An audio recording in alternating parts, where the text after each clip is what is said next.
create. Lewis, in this somewhat altered state mentally, has decided that this is a good thing because it keeps other egregore from messing with him while he tries to fix the world. Starting with Guam, he's already killed a probably untold amount of criminals, or those who he defines as criminals, because they've been all these deaths are attributed as accidents, freak occurrences.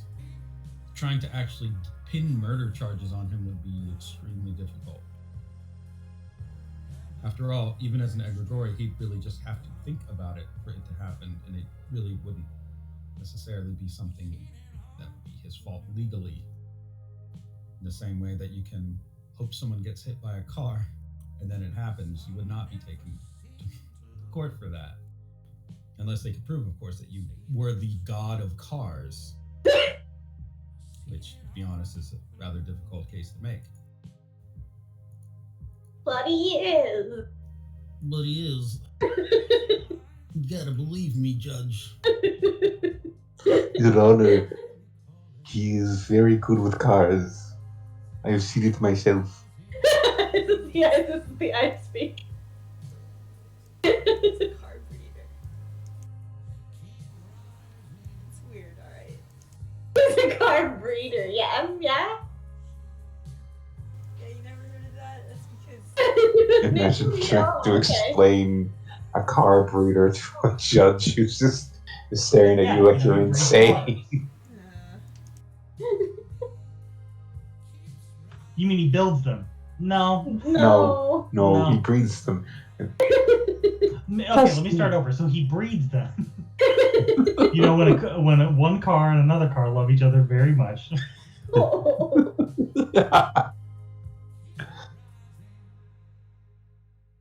You know how sometimes late at night you'll hear a lot of honking and you'll be like, who set off their car alarm that late at night? It's not that at all. No. Oh no. we're off to a good start with the judge here. Which Lewis was our last judge. Oh, true. Yeah, you're We're directly attacking a judge. we're 2.0 for judges. Picking judges so far.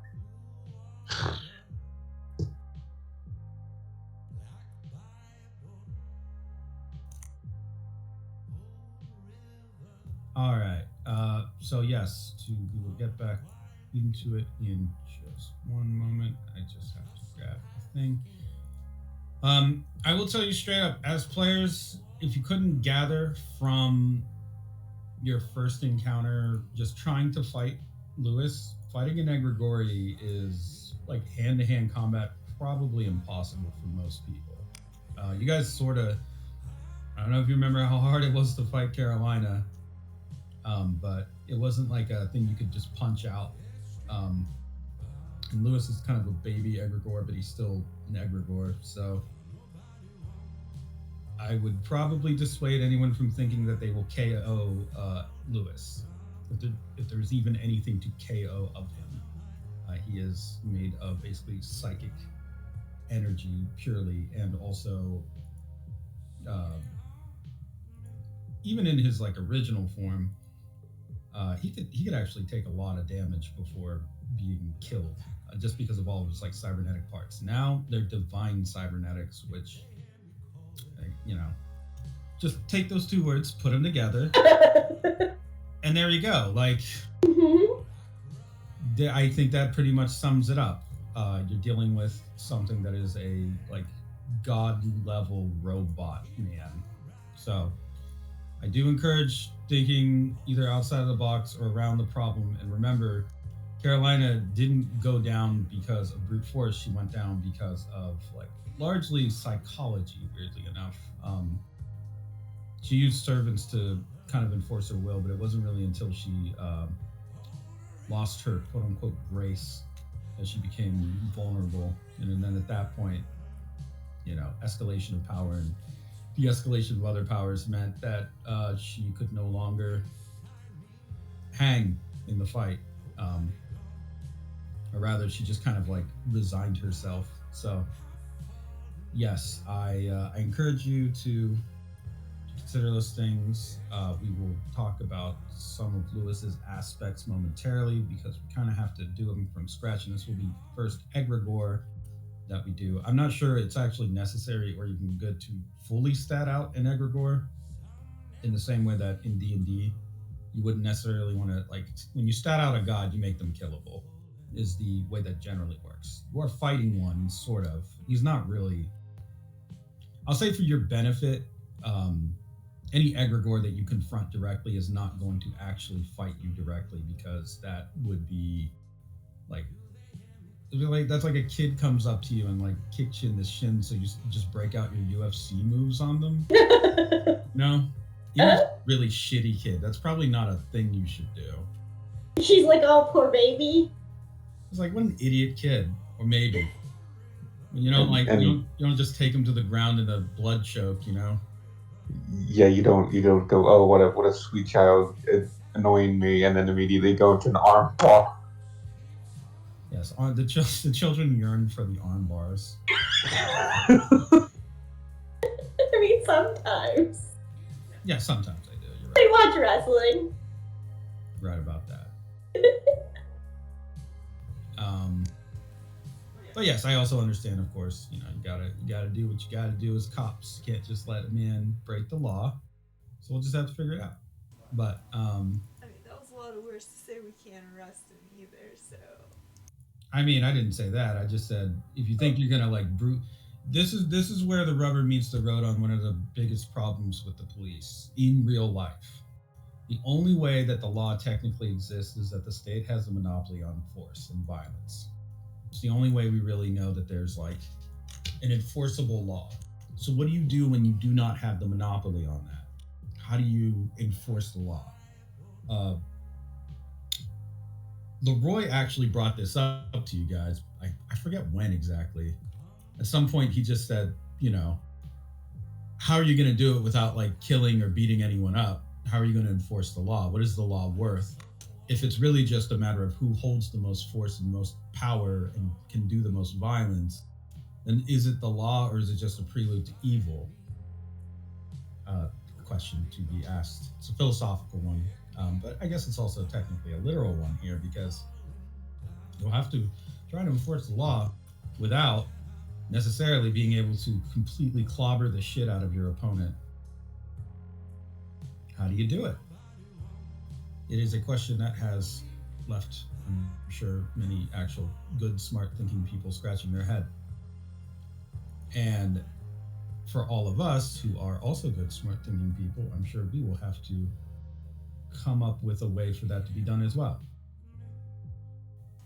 But before we get to that, let me just go ahead and fix a few things and activate the old play screen that we got.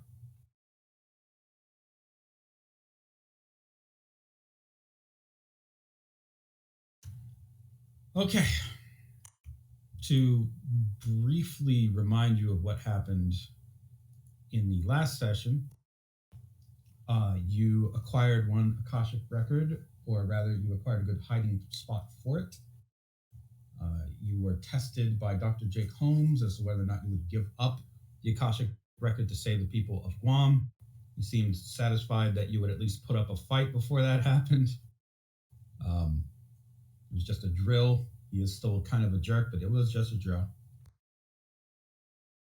Thank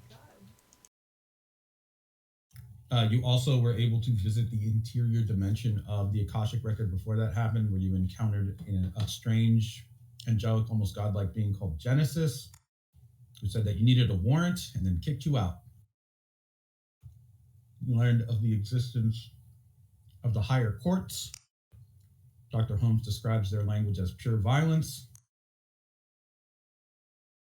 And then finally, you decided to track down the location of Lewis Clark, as he seems to be connected with a string of mysterious accidental deaths that have occurred around the city targeting criminals. He gave you one big, long, villainous speech where he insisted he is not a bad guy, and then shot needles out of his mouth at you. It's all coming back to me. He did try to crane Enya into the sky. Oh yeah. He did, but Mikey slingshotted Enya into Lewis's chest. She disappeared into an internal dimension that he contains within this avatar. Oh shit, I forgot about that. You're in the gear world. So you're in your world now. Great. Ice Peak was grabbed with a rocket hand and sent blasting up to a higher level, where she is now currently in the middle of a weapons testing ground, Woohoo! surrounded by giant deadly killer robots. Speaker Box Red and Speaker Box Blue are still dead. Oh, buddies. Yeah, they had a good run. They caught fire. Like 3 seconds. Yeah. And so that is where we are resuming with Claudia and Mikey both dealing with Lewis. Enya currently being sent through a world of machinery and cogs. And Ice Peak facing down. It's really hard to tell how many are in the room, but they are all giant killer robots, Ice Peak. They have like rocket launchers, flamethrowers, giant chainsaws. They look very cartoonishly destructive, I'll say. Okay.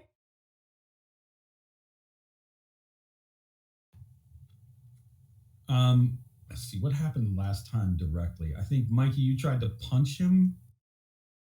Yeah, he wood chippered my arm or my fist. I then decided to run because I'm better at that.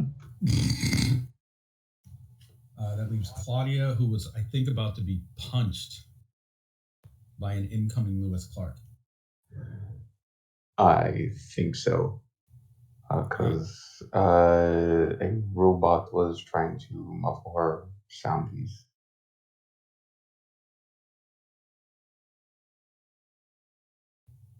There was a robot trying to do that? Yeah, It's like a token. I think it was trying to like muffle me because the last thing I remember Claudia doing was trying to rattle his gears with her voice. So he went, I'm going to give you a mute button. Right.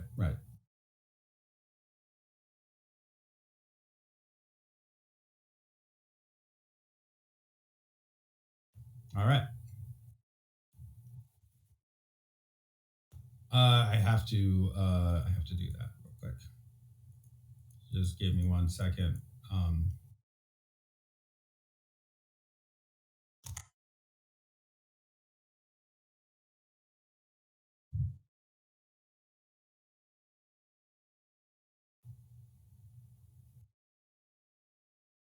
I wish that I did an update to these sheets, but they don't. There we go.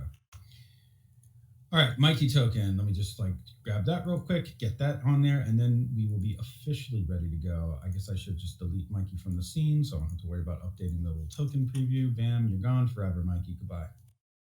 Oh, goodbye, everyone. I didn't know Lewis had that power. He's deleting us out of the game for real. Yeah, he just presses the delete button over and over again. Damn meta god shit.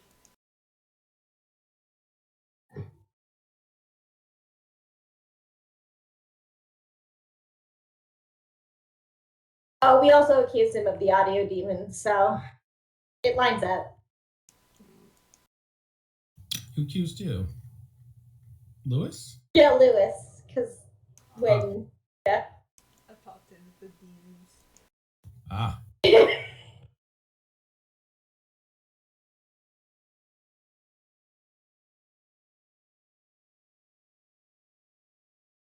All right, let's drag out new Mikey.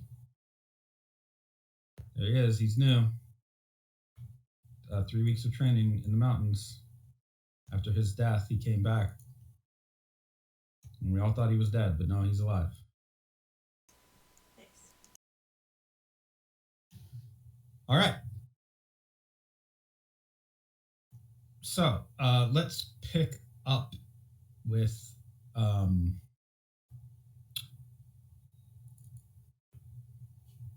I guess, where do we start here?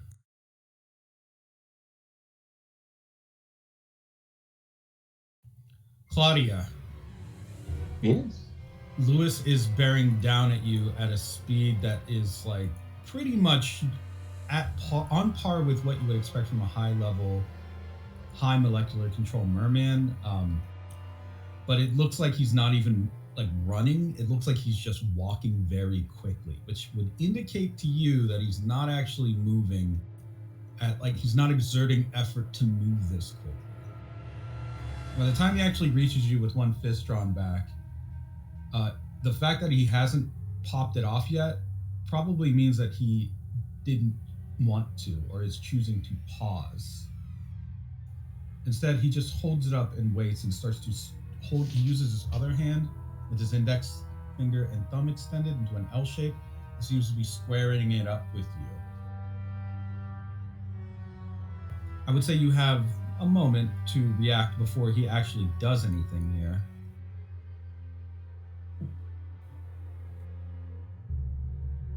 What is it that you would like to try to do?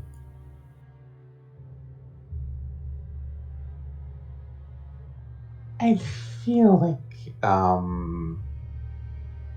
instead of facing him onward, she's probably going to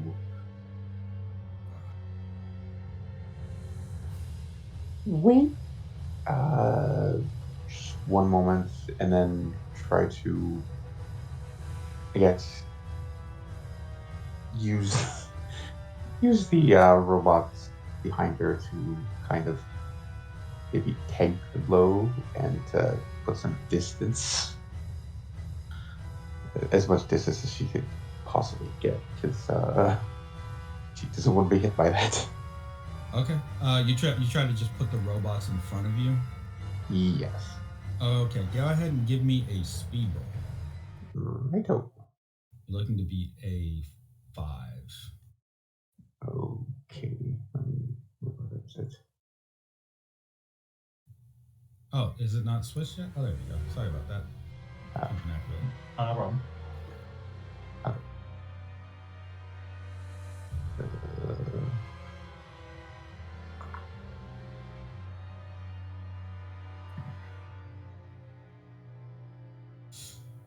Ooh. Oh, one, you can succeed at a cost if you would like, or you can fate point that. I'll succeed with the cost. Sure. Okay. You're able to, I would say, drift backwards just slightly, but Lewis catches your left arm with looks like a combination of boxing crosses. He's like putting through the air. They're not even the fastest punches you've ever seen, but they do have a sort of green trail that they leave behind. Once they go through the robots that you put in the way and part of your arm, you watch as the robots that were attacked or hit by this fly apart into all of their separate pieces and just hang in the air like a cloud. Lewis kind of bats some of it away from himself, like wipes it through the air, pushes it aside as he moves towards you. That part of your arm that was struck also kind of detaches from your body and begins to separate into individual strands of muscle, bone, just sheets of skin, all the underlying parts of your merman anatomy that are not human. So there's probably a couple like pearl spurs and different rocky formations, some of them looking like shielding that are starting to just spread out. And what you now realize is, if you were looking at a diagram, this would be an exploded view of your body, or at least your arm. It doesn't hurt, actually. It just feels like that arm is dead. Boy. You have a minor consequence, which would be exploded arm. Okay. Your partner here, who was with you, Mikey fled, I believe you said. Yes. So you kind of have the option here. You could continue to try to flee from Lewis like Mikey did, or you can try to slow him down to give your friends time. I feel like Claudia would kind of harkening back to way back in the forest, yeah, she's probably going to try to slow him down and give her friends a chance to either come up with a strategy or escape, whatever they can figure out. You can see that while Claudia is considering her options, Lewis is actually observing parts of you within the cloud of fragments that he made out of your arm, and then moving certain pieces around, just touching them with a finger. You watch as like knuckle bones, for example, begin to sprout small, almost spider-like limbs, clasp one another, spin together in air, separate into a more refined shape. Over and over, he just keeps doing this to different parts of your arm. And then he looks at you, closes his fist, and the arm slaps back onto your body with pretty much the exact feeling that an arm should have, I would say. The configuration is very arm-like. To the level of molecular control, you can actually tell this is your arm. You now have your arm reattached, but you still have the consequence of an arm that is modified. Still exploded, it's fine. Okay. He kind of points the finger at you after the arm reattaches. Did you know mechanisms are one of the most important building blocks of life itself?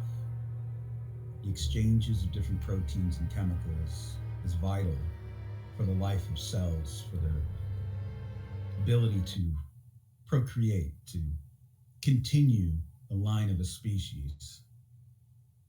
Every organism in this world relies on those sorts of automated processes, thoughtless exchanges created out of a universal directive. Some have said that that directive comes from the need to disperse heat. Although there are others that say a higher intelligence was the starting point for what we now know as life currently. I say the origin is somewhat important, but it's really the ending, the future, that is far more vital. Knowing where you began, I mean, it matters, sure, but where you'll end seems way more pressing.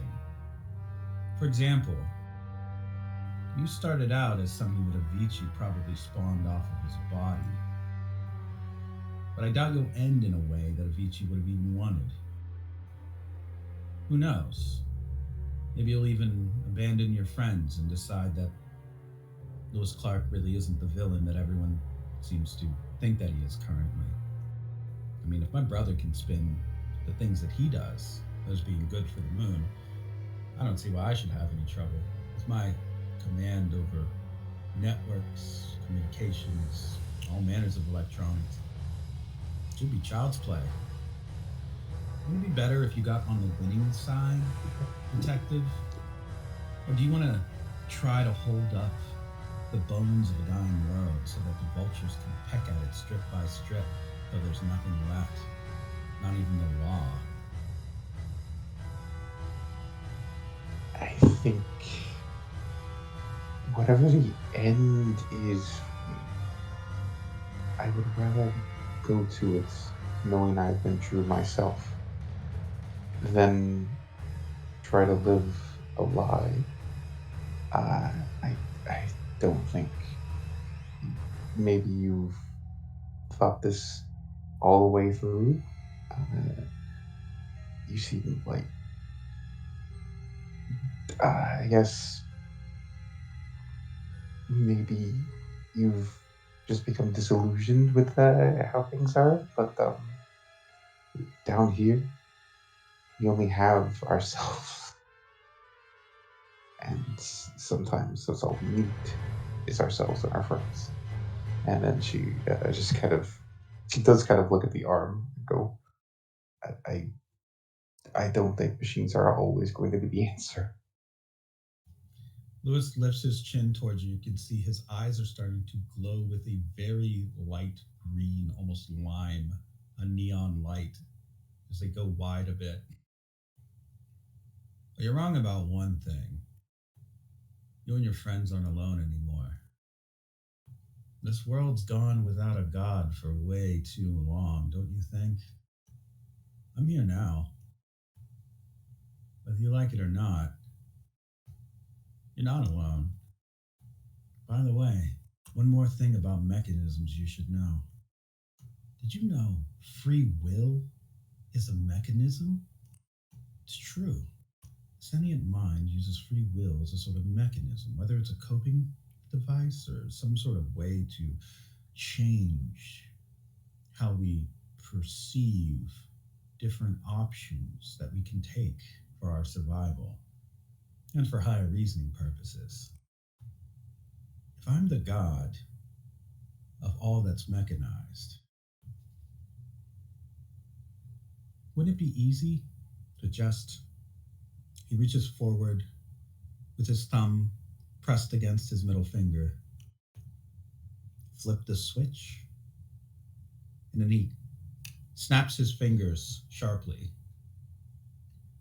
Claudia, there are instructions coded within that arm. They are instructing you to go chase down your partner, Mikey De La Cruz, and arrest him.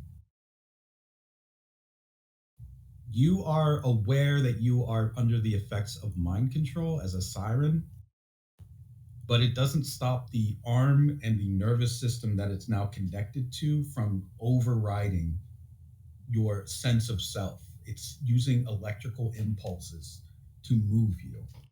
Your level of molecular control will keep you from doing serious harm to Detective De La Cruz, but the overriding will of the egregore doing exactly what he said, flipping your switch of free will, that is not just a bluff.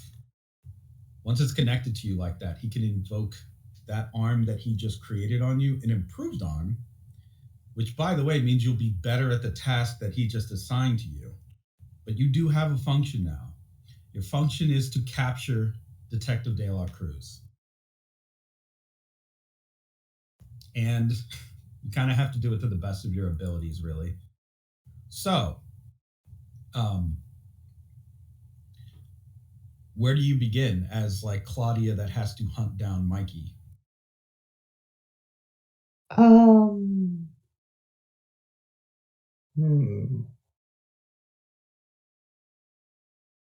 It sounds a little weird, but maybe looking for where Travelers is actually gone by the sound of their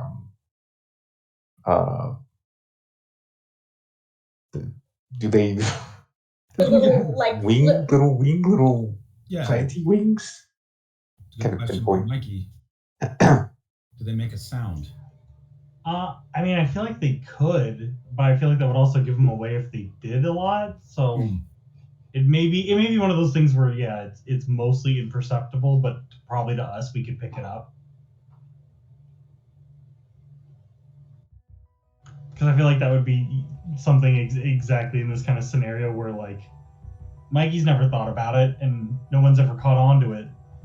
But another stand user who's hearing based could definitely pick it up and suddenly use it against me. By the way, Claudia, with this command, this also means that unless you restrain yourself, you're unbound by your own morality that keeps you from being like full monster mode merman. So if there's anything that you imagine Claudia could do if she wasn't just bound by needing to keep up human guises, this is probably the time when you would be able to do that. For example, Enya's form in her native hybrid form, he's like a giant armored sea dragon. So that means if you ever imagined like what Claudia would be like in the service of Avicii, this is probably what you would do, unless you fight back with it. You would do so with rolls, of course, if you would like to. Okay. You may want to save your fate points, though, if you fail. Yeah. Does definitely want to fight against it, but I do imagine, I have kind of imagined if she ever went full on for Avicii, it would be kind of this really gross, organic form, kind of with bundles of eye stalks, just and valves coming out of her shoulders, and hips, and kind of like really just not a fun experience.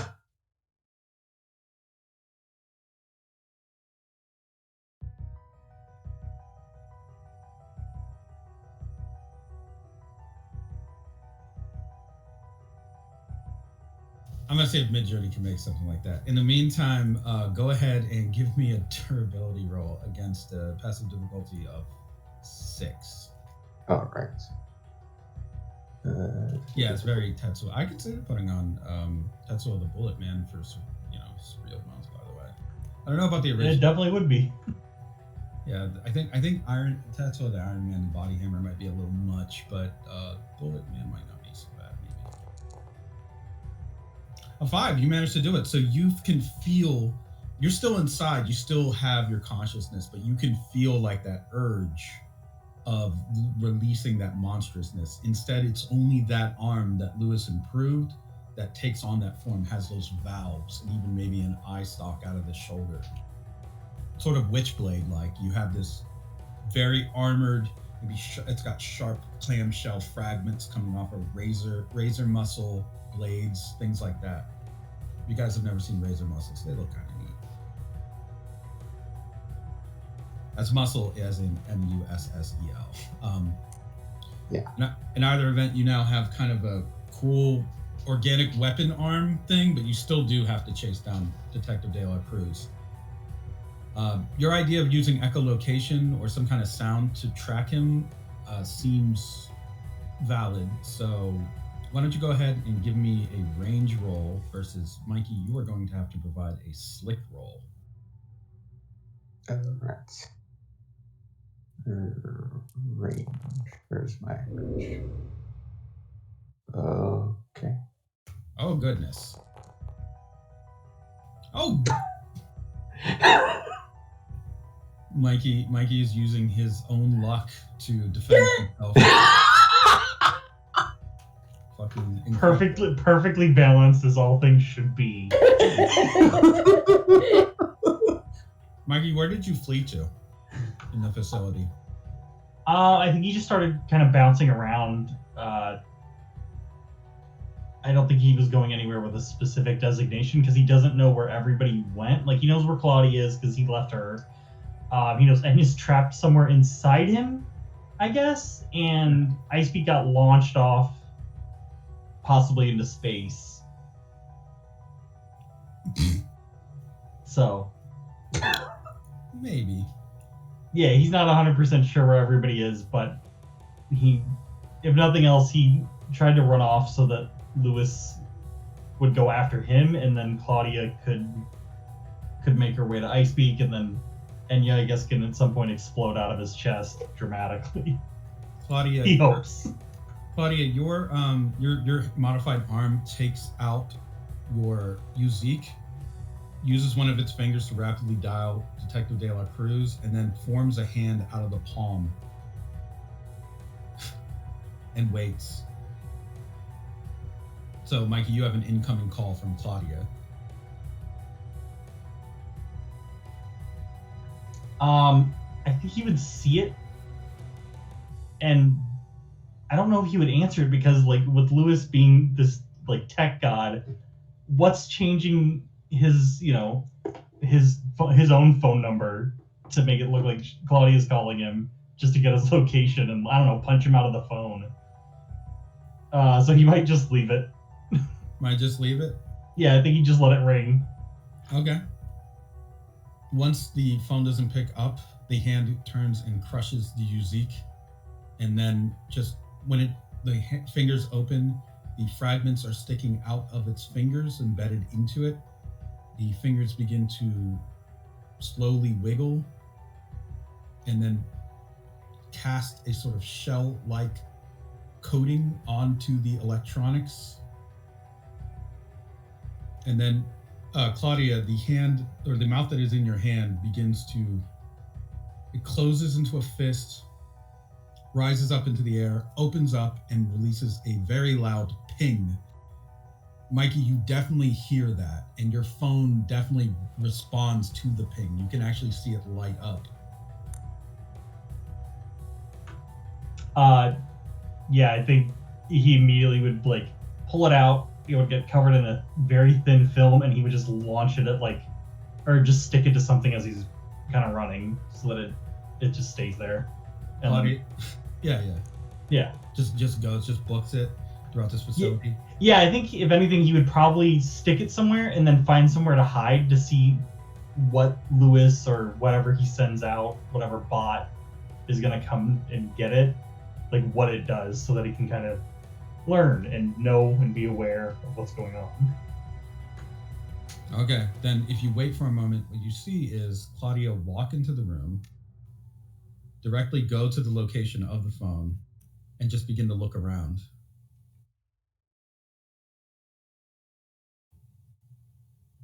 You watch as Claudia seems to be doing something with her. You notice, first of all, her arm is really weird. I mean, you guys are mutants, but I don't think you've ever seen her do something like that partial arm transformation. You watch as it raises up into the air. Snake's like almost someone doing a shadow puppet, like it has its own head, and then it points upwards, opens the fingers, palm up, and does another very fast ping.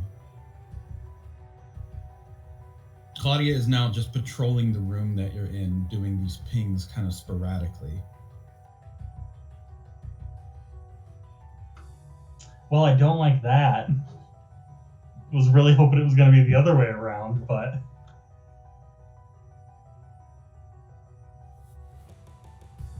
Claudia, first of all, I'd say the room that you're in is closed.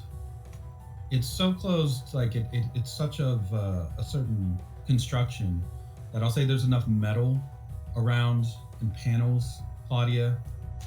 The acoustics in here are very good. You may be able to release a very high-pitched shriek that could stun or disable someone with organic hearing. Machines may be overloaded by this, but more importantly, anyone who's got an actual functioning biological hearing system would be stunned, because a siren can do that sort of thing. You feel the impulse to do that, but you can temper it with another durability roll. You're still trying to beat a 5. Okay. I will attempt to temper it. Let's see.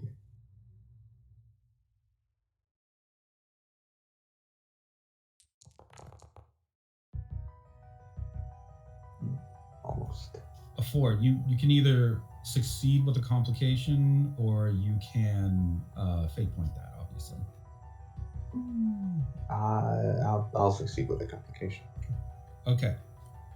You manage to cause the fingers to curl in a little bit before the hand can release a demonic shriek that would probably make your comrade's ears start to bleed. So you're able to suppress it enough, but because you did that, one of your ring finger, we'll say, actually snaps, breaks off, and flies ricocheting through the air. So Mikey, wherever you are suddenly struck with a very sharp sound.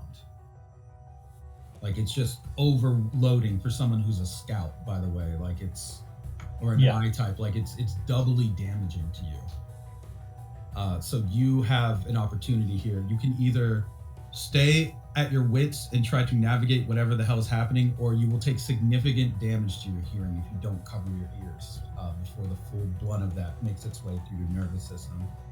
Yeah, I think he would definitely, like, the ear canals close up, and he probably even, like, covers them. Okay. Additionally. You cover that, you cover those ear canals, which works for keeping your ears from being damaged. But because of the sonic vibrations that happen, you feel like a small spray of metal. It must have been from maybe you do see there's like a sparking panel near you, so it could have been just sparks spit out or fragments of metal that came off of it. Either way, you were like pierced a few times. It's not. It's just like minor damage, cosmetic, really, to we'll say your leg. Ow. Okay. I guess that's fine for now. Well, it will. First of all, are you like crouched somewhere? Yeah, I feel like he's very tightened up into a spot to hide. Okay, then you kind of, for a moment, feel like you are safe and alone, and then you feel a hand on your shoulder. Just very gentle, just a hand. In the darkness, wherever you are hiding, you see a very calm Lewis standing behind you. Just one hand on your shoulders, kind of smiling softly, a little sadly, actually.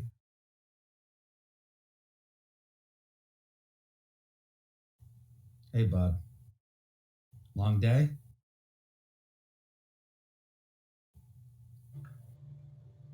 I think without turning around, he would just go, "Not yet." You know, the thing about running is, I found that over the years, a lot of people, especially those that went to the Olympics or did any kind of competitive running, were always looking for ways to get an edge, right? Like better shoes, better diet, improving your sleeping habits. But really, the only real way to improve your athleticism is with the muscles themselves. I always know where my machines are. Generally speaking, especially those that I've made recently, they have a tie or bond to me. Your partner has recently had a modified arm, which has some biological mechanisms I've added to it to make sure that she can do her job very well. The difference is, of course, I get to decide what that job is. But there was a little bit of a malfunction that turns out to be serendipitous. He just slowly points one finger down to your leg. There's just a little chunk of it right there.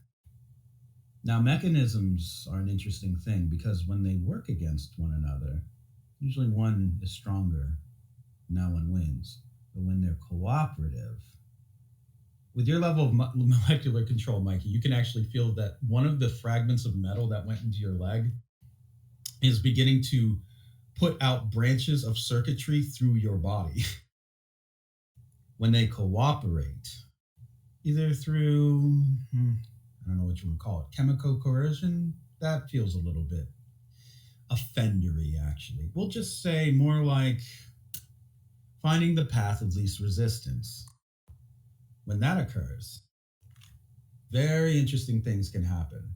The anatomy of the runner can become quite effective. I actually have someone here who can explain it better than I can. He brings out Codebreaker, again from just kind of his, one of the sides of one of like his pack pocket things. He just takes out the small robot and puts it down. Go ahead there, Codebreaker. Tell it to him.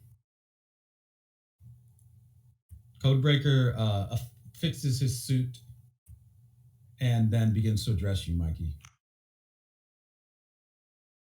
Buy it, use it, break it, fix it, trash it, change it, mail, upgrade it, charge it, point it, zoom it, press it, snap it, work it, quick erase it, write it, cut it, paste it, save it, load it, check it, quick rewrite it, plug it, play it, burn it, rip it, drag it, drop it, zip unzip it, lock it, fill it, call it, find it, view it, code it, jump and lock it, surf it, scroll it, pose it, click it, cross it, crack it, switch, update it, name it, read it, tune it, print it, scan it, send it, fax, rename it, touch it, bring it, pay it, watch it, turn it, leave it. Technologic.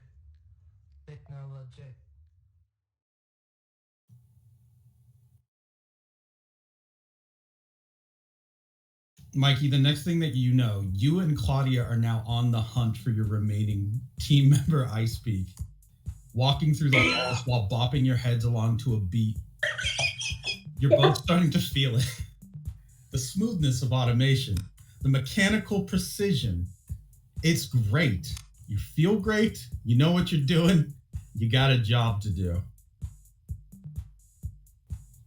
Meanwhile, somewhere else in the background, kind of like sliding between different doors, in and out of different, like, first of all, it's just like Scooby-Doo style. So you'll see Lewis go into one door and then come out of a completely different door, like kind of sliding backwards, moonwalking a little, or just grooving as he does it. But he's just kind of like dancing in the background as the two of you have been converted into Terminators. Yeah! Oh dear. Meanwhile, I speak. You know what? I'll just say he has it looks like an earpiece in his ear and it just says Beats by Rabbit on it. Yeah!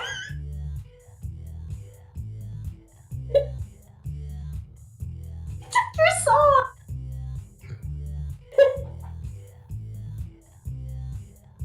Thumps by Rabbit. I like that. Yeah, because the beats are thumping. He's a rabbit. That's the joke, guys. So Ice Peak, wherever you are, we'll just cut to you real quick. You are in a very scarred up, burned up arena where you are surrounded by multiple death machines. Yes. That's me. In particular, there are 3 of them that seem the most deadly.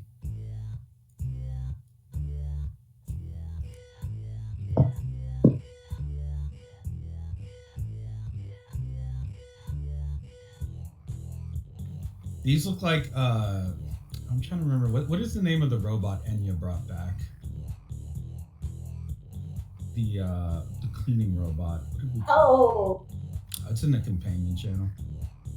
Something like that. Yeah, these look like TJ, but we'll say 3 to 4 times bigger and clearly armed with deadly weaponry. Do they go move? Do they what? Do they move like a cow? No, they just seem to just be, as soon as you appear into the arena, Ice Peak, you see them all begin to arm up, their eyes light up, and you can hear them just go, kill, kill, kill, organics must die, organics must die, obliterate them, turn them into applesauce. One of them turns towards like a human-shaped stunt dummy and then just grabs it and begins to punch it into a wall repeatedly until its head, arms, and legs fly off in different directions. And then the other one slides in, we'll say the middle one slides in, and just begins to spin around on its waist with its arms out, exclaiming, bonus!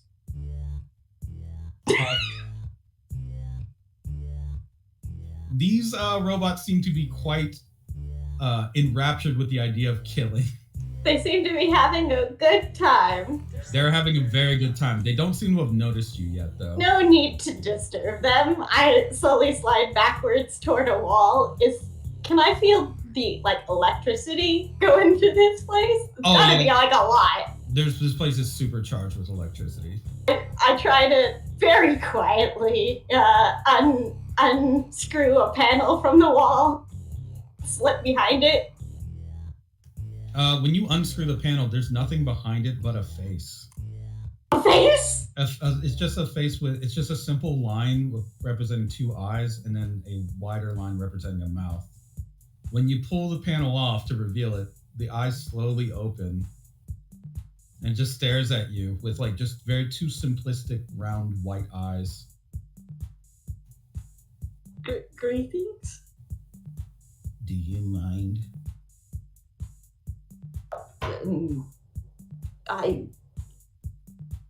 I'm sorry for disturbing you, but I must enter this way. The mouth opens up and the head, the bottom and lower jaws separate completely. And then the panel of its lower mouth slides down and the panel of its eyes and upper mouth just slide up until they just reveal the tunnel you wanted to get into, or the the vent system. Well, I'm technically looking for the electrical wiring. Oh, yeah, finding that's a little bit difficult in this place, but it does seem like maybe you could get somewhere if you went through the vent. Okay, I will slide into the vent and close it behind me. Okay, the face closes as well, and then you can just hear a very quiet snoring sound. I thank it in a very quiet voice. Not to disturb it too much. Inside of the vent, you see that there are what look like small robots on motorcycles riding around on walls and ceilings. They're not doing anything like harmful, or they don't seem to be there to detect anything. They just seem to be having fun on motorcycles. Well, I assume this place is kind of small, so I speak it's just kind of like worming through, like as a person, but like worming. Hello, may I ask a question? To the motorcycle voice. You just hear very tiny horn sounds. I did a little like honk honk noise with my hand. One of them decides to flip off of the side of the vent, landing on your shoulder, drag up your neck, and then a flip through the air back onto the vent wall. Ice Peak turns her hand into a little like a full like roundabout, like an upside down like loop. Yeah. And then asks, "Have you folks? Where is the electricity status here?" They are just treating your arm loop to loop like a course. Yeah. Going around on it. Yes. You ask them the question. They kind of beep their horns. And one of them kind of uses the ramp part, the little top part of your arm, to fly off into a direction. The others seem to be following in a line. They're going somewhere. I will choose to follow them. Why not at this point? Okay. So you follow them through into, it looks like a dark room. A very large dark room, but there does seem to be a lot of electricity present and gathered. And this is, I assume, is where Lewis is getting all his power from? It depends. You have the power of electricity. You could turn the lights on if you wanted. Oh, sure. Okay. Using the flow of electricity to activate a light panel is just as simple as sending a pulse through a piece of metal and willing it to find the light switch. Doing so reveals that you are standing in the middle of a weapons testing chamber. Oh, not again. Those jerks. The three.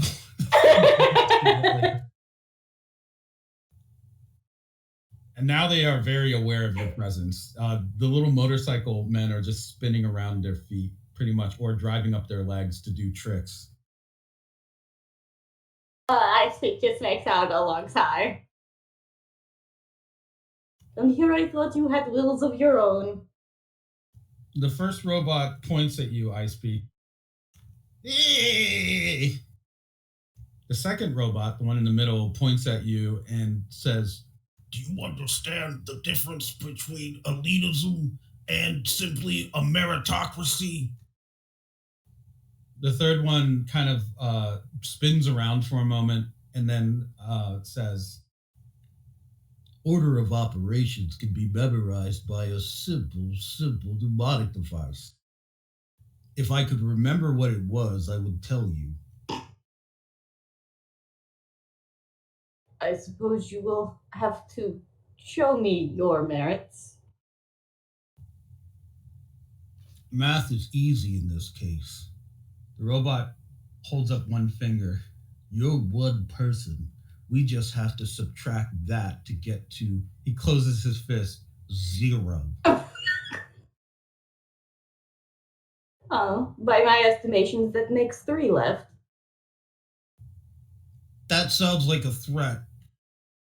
Get him! I was simply counting people of the room. Do not count. They're all starting to their eyes are all starting to glow red as they go into Of course they are. They're overwhelmed by the idea of a threat. They feel endangered, and now they have to defend themselves because they did nothing wrong.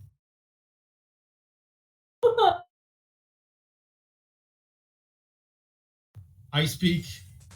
You have the ability to perceive time dilation when it is necessary for your survival. Right now, time is starting to slow down as these robots begin to arm up. Okay. You can see different cannons opening up in little panels on their arms and shoulders and chests. One of them is pulling just what looks like an oversized conventional handgun from behind its back. And you're all beginning to get ready to take aim at you. You have a very limited amount of time and actions before they launch an attack, but these robots are not as swift as you are. I'm going to try to run toward them as fast as possible. Which one? The one in the middle, the one on the left, or the one on the right? The one that is pulling the weapon out of a compartment. Oh, that would be the one on the left. I'm trying to slurp into that compartment. Okay. Go ahead and give me a speed roll.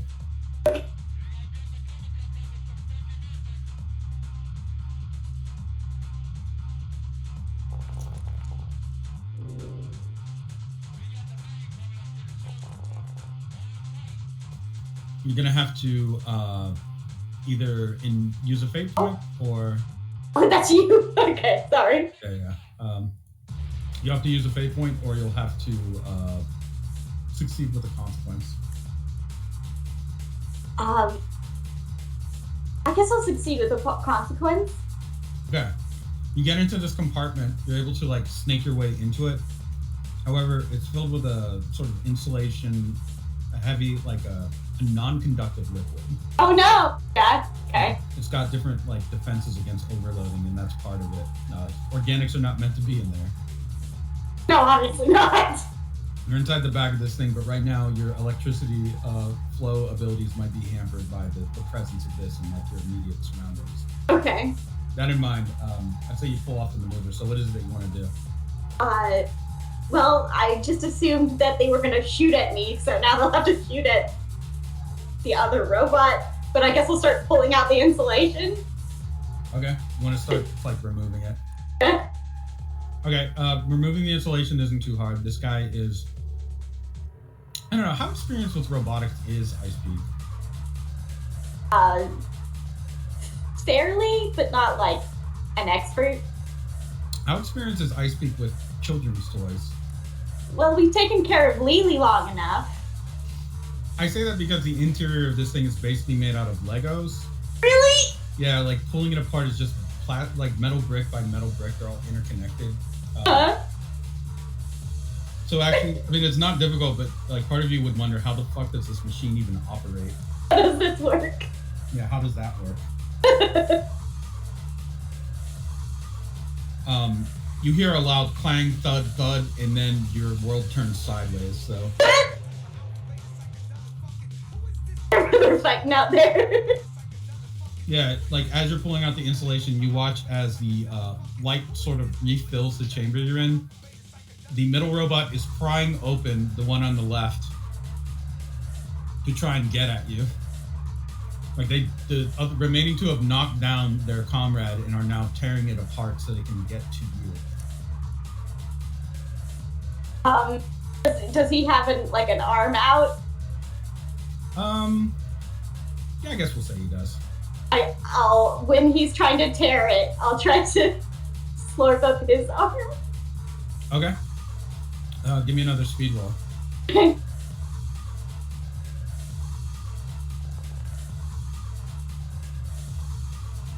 Okay, you can again succeed, but with a consequence. This time it's going to be a little bit more severe because these guys are starting to pick up with their battle algorithm on your style of combat. Okay, I'm leaving half of my body in the other guy as I thought as like a kid. Okay, the last thing you feel from that half of your body is the what you can only describe as being pushed into by an immersion blender as the one on the right spins its hands rapidly, expanding and contracting its metal fingers, and then threshes all of that organic matter you left behind. Oh no! A pool of liquid. Is it at least getting the other guy too? Yeah, it is. It's completely destroying the guy left. I mean, he's really, really messed up. Okay. I would like, as a child, to grab the robot I'm on and put an electrical charge through it, trying to get it to punch the other robot.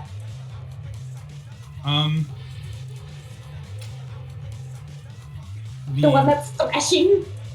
Yeah, the robot. Okay, give me a power roll.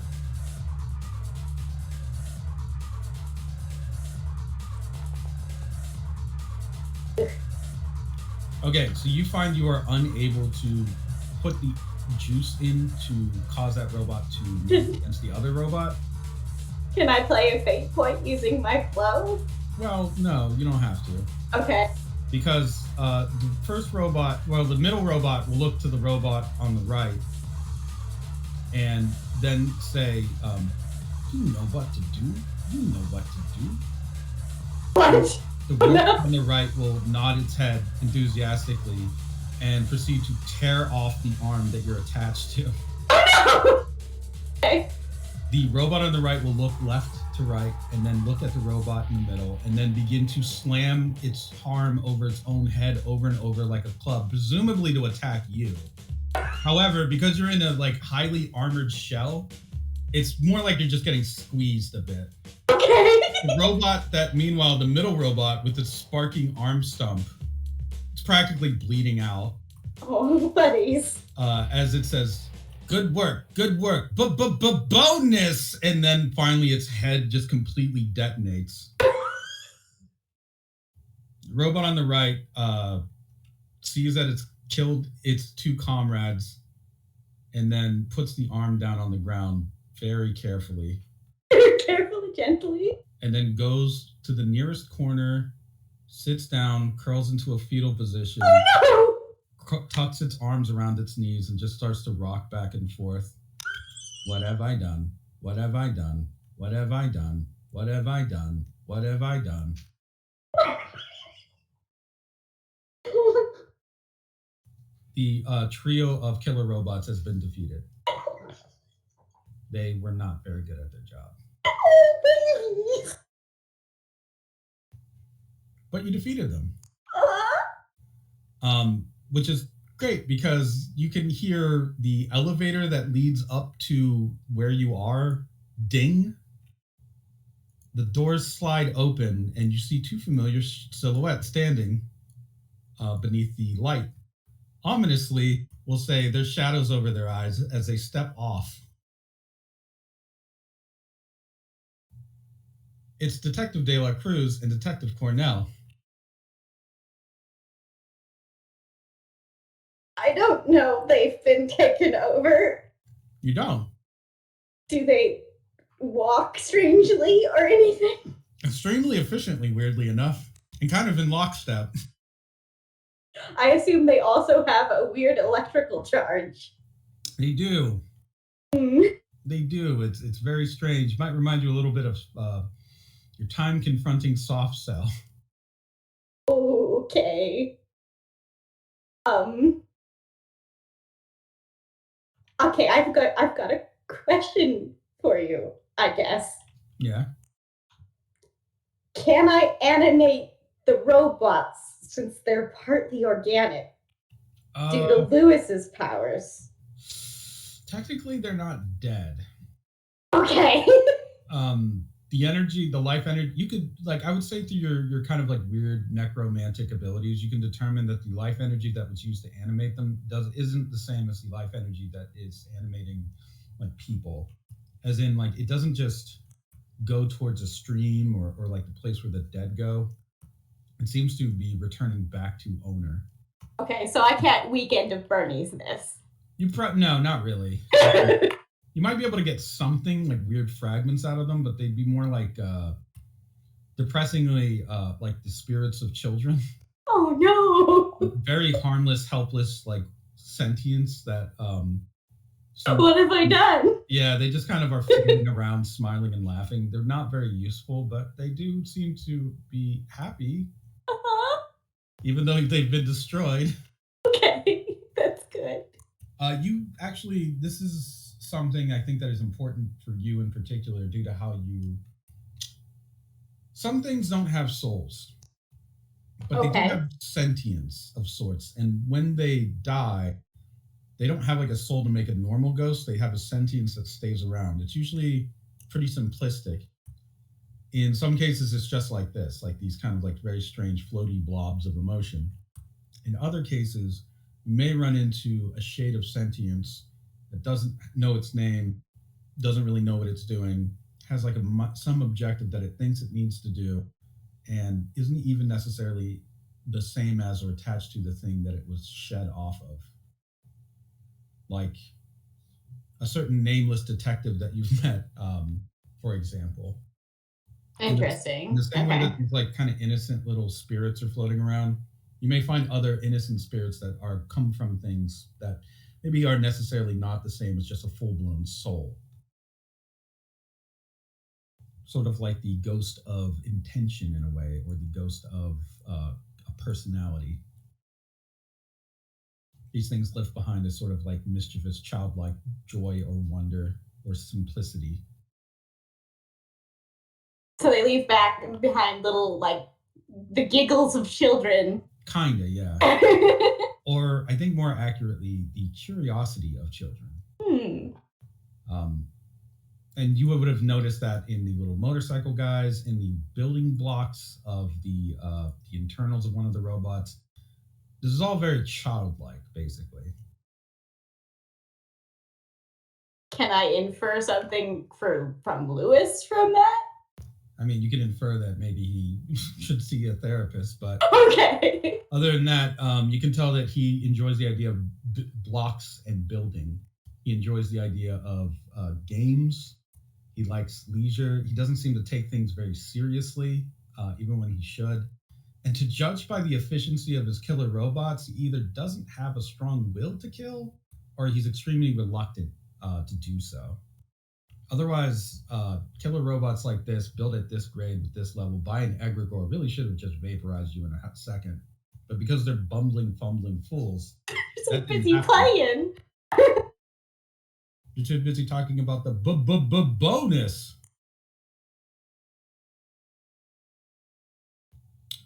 But for you guys who are chasing down Icebeak, you will now need to make a series of rolls to see if you can catch her, because she's within sight.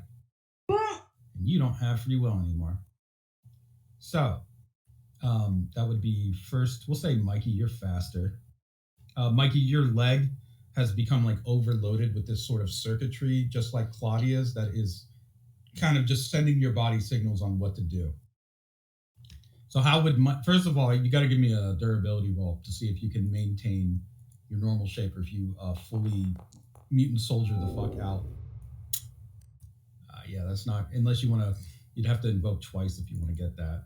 You want to keep yourself from going full freak mode.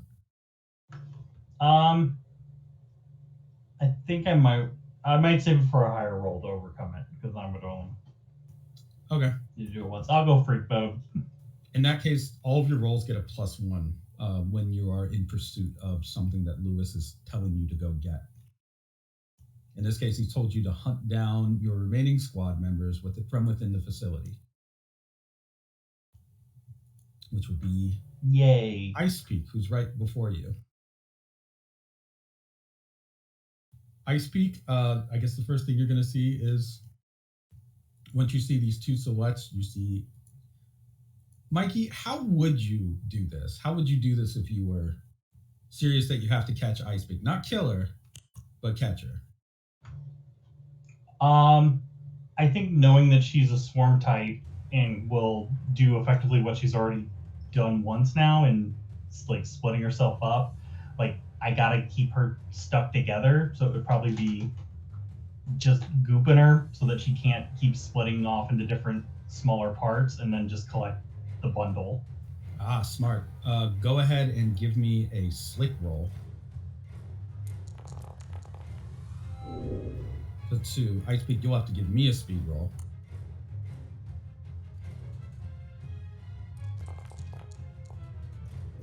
Okay, that's technically a tie, because he has a +1 from being his full hybrid self. Full freak, yeah. Full freak mode. That means that he will, like, at least keep you bound for a round unless you are able to, or else one of you invokes, basically. Now, knowing that you won't invoke, Mikey, that means I have to compel you. You are compelled. by the will of your automated leg to invoke with the point that you are getting. You can either do that or you can pay your own fate point. So you either have to take a +2 to that roll or you pay me a fate point. I'll pay the fate point for that. Okay, what do you invoke to resist the compel? Because you're like really fighting this. Like, I'll actually, conveniently enough, invoke my trouble, the path of most resistance. Ah, very good. So like maybe you have molecular control. So what is your body doing to kind of keep the circuitry from fully taking over your body or your mind? I think what Ice Peak and I guess others would see is that as he's walking, these like semi-robotic legs are just they're just leaking. He's just he knows, you can't really pour things into electronics without it fucking him up. And that's what he's trying to do to resist this takeover, is just pumping different, chemical mixtures he can produce inside his own body through the circuitry of Lewis's bots to just like shut him down. Nice. Basically what Ice Beat did to the big ones with her own body, just goop it up. Gumming up the works. Yeah, so like as he walks, it's just very wet. I feel like it's not at all good to listen to. I'd say. So yeah, that's what you see Ice Beak is just this wet, like just from like the knees down. Yeah, just making splurgy noises as you walk toward me. Yeah. Yeah.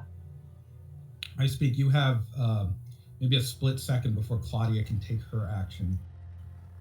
What is your course here? Do you want to try to fight or do you want to try to run? I'm gonna try to fight. You're going to fight. Interesting. I'll accept that. What do you Okay. I'm going to peel myself out of the arm, flatten it into one long arm so it isn't bent, and then electrify it using my stun, which I think we need to I need your. I don't remember how it's written, so I will need that eventually. But I want to make it so that it is restraining. Restraining. Yeah, if that makes sense. With the arm to restrain. So you're talking about the mechanical arm torn off of the robot. Yeah, I'm pointing it at Claudia like it's a sword. And you want it to restrain. You're using flow electricity with the impulse, the command of like hold Claudia. Yeah. Okay. In that case, but I am feigning that I'm going to use it as a sword. Oh, okay. In that case, we'll say that you have created a short-range obstacle that will grab and restrain Claudia if she approaches or if you get it near her. However, Claudia is a long-range, or she can be a long-range attacker. So I guess I have to ask you, Claudia. In this situation with you kind of like more automated brain mind, if you're facing a target who's holding a weapon towards you, how would you react? Is the weapon coming at me directly, or is it just being threateningly? Yeah, it's just being held like a sword.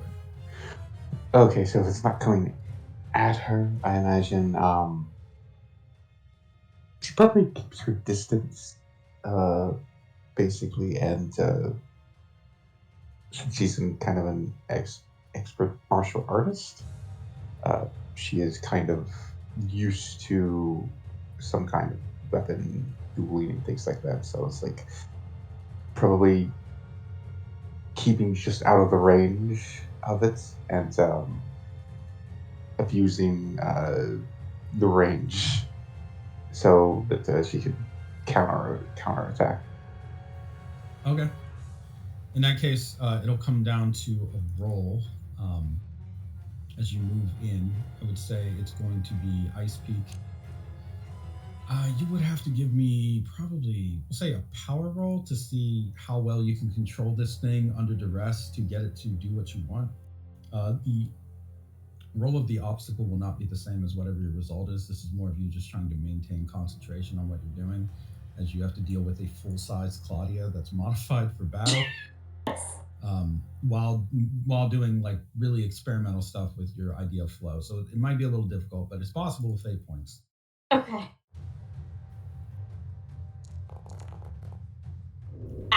A 0. Claudia, you're gonna have to give me a speed roll as you are trying to maneuver around this thing. 1. Ooh. I mean, you could definitely invoke to bypass that I speak, but in the same way I compelled Mikey, I would do that to Claudia too, just so we're clear.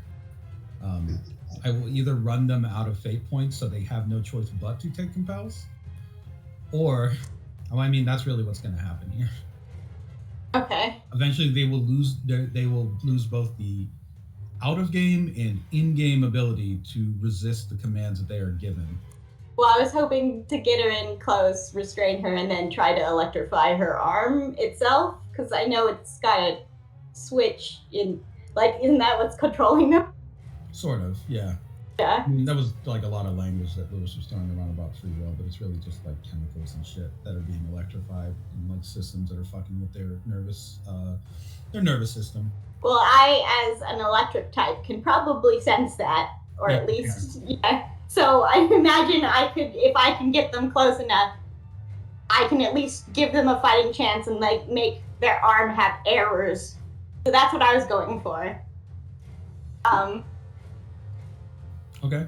In that case, Before I slither away, which I do want to do. I just was trying this before we did it.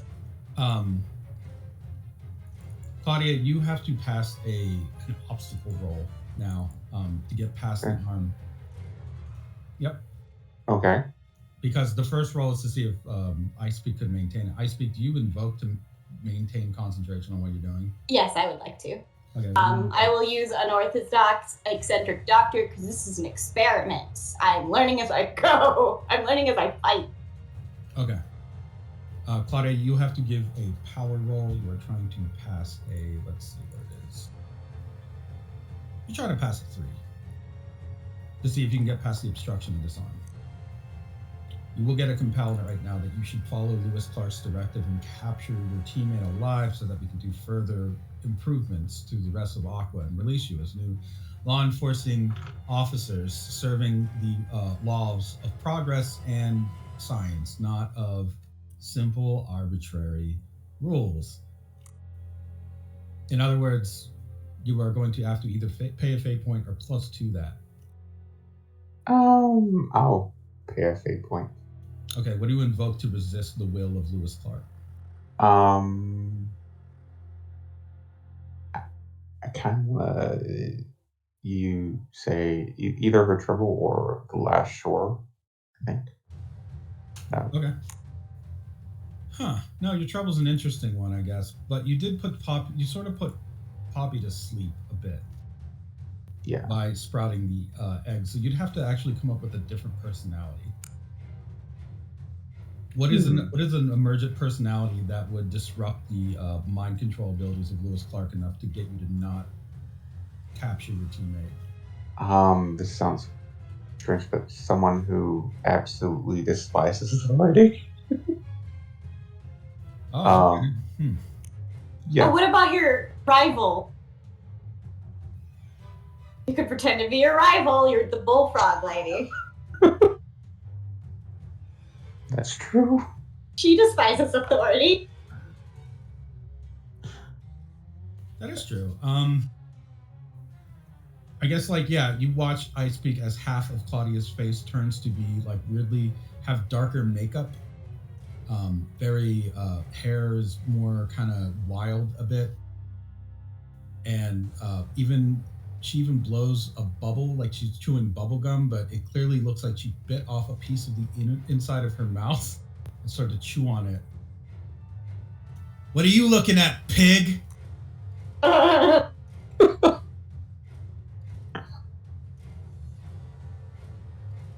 Claudia, I mean, it doesn't hurt when you do that. That's molecular control. You just turn the inside of your cheek into a bubblegum-like substance. It's gross, but you did it. You can feel yourself wrestling a bit against like your own mind and Lewis Clark's directive at the same time, but the chaos is enough to get you to not have like mechanical control enough of yourself so that Ice Peak's robotic arm trap springs and wraps around you, restraining you with one hand over your mouth. Assuming that's what you meant by restraint, Ice Peak, that you know what Claudia is capable of. That helps. Yeah, so just currently you're being muffled by this arm, but it's probably a relief to you. Well, one of you. The other one of you is screaming and thrashing violently as you are trying to throw off the shackles of authority. You will not be detained. You didn't do anything wrong. You haven't broken any laws. Mikey, it is your turn. You have seen fellow Terminator Claudia go down. How do you want to handle this as a sniper, a scout, an I-type? Someone who is very much... now you're full eyes out. Maybe you even have are starting to grow multiple limbs. I imagine because of your strange tentacle nature, slug-like anatomy, you probably can generate as many limbs as you would need in a situation. Yeah, I was gonna say especially because with the water wheel plant that I took on, it's just he just keeps growing more, and they're all growing more and eyes. Yeah, you never know when you need more eyes. But I think seeing Claudia go down, I feel like would my Terminator mentality want to help her up, or just be like, well, that's done, and just... Judging by, I would say that the way you guys have seen these robots treat each other, it doesn't seem like they do help each other that much. So you probably would just either step on her or even directly use her in an attack. For instance, if she was combustible, you'd blow her up to kill the target. Okay.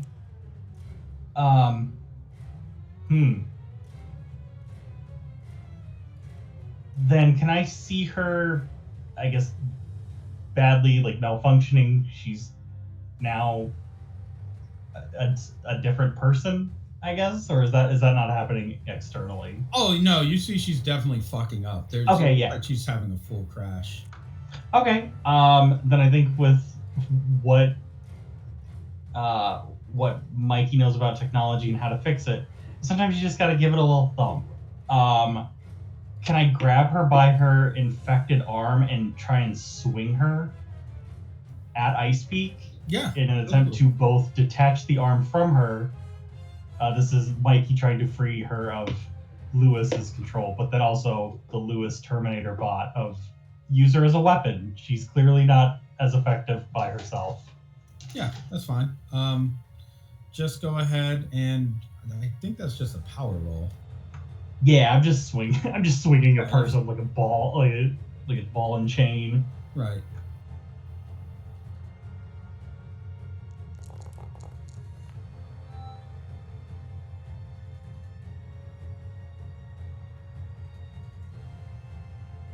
A 3. Ice Peak, you're going to have to roll endurance or durability against that. Can I choose to take it so that I can grab the arm? Sure. You can do that. In that case, we'll say that it's almost like a compel. You just take it to gain an advantage. Yes. You are able to... You want to grab onto Claudia's arm? Yeah, as Claudia flies toward me, I kind of start to take steps. I jump back so that when she flies into me, I can grab her like a cannonball. Sure. And then electrify that arm. You get the arm in your hands. Or just use or you have a scalpel, just remove it. Just take it clear off. We can grow them back faster. I don't know if it works that way. Don't know either. If I electrify it, I can put resist into the arm. As part of flow, I think. What would be a better option, I guess, DM? Add resistance, like electrical resistance? As in, yeah, because the whole point of it is just controlling them. So I'm trying to give errors to the arm to help Claudia free herself later. Right. I would say yes. You have this plan like keyed up in your mind, Yeah. but you sense time dilation again. Okay. It isn't you, though, that's doing the dilation. It's something else. Let's see, what do I got?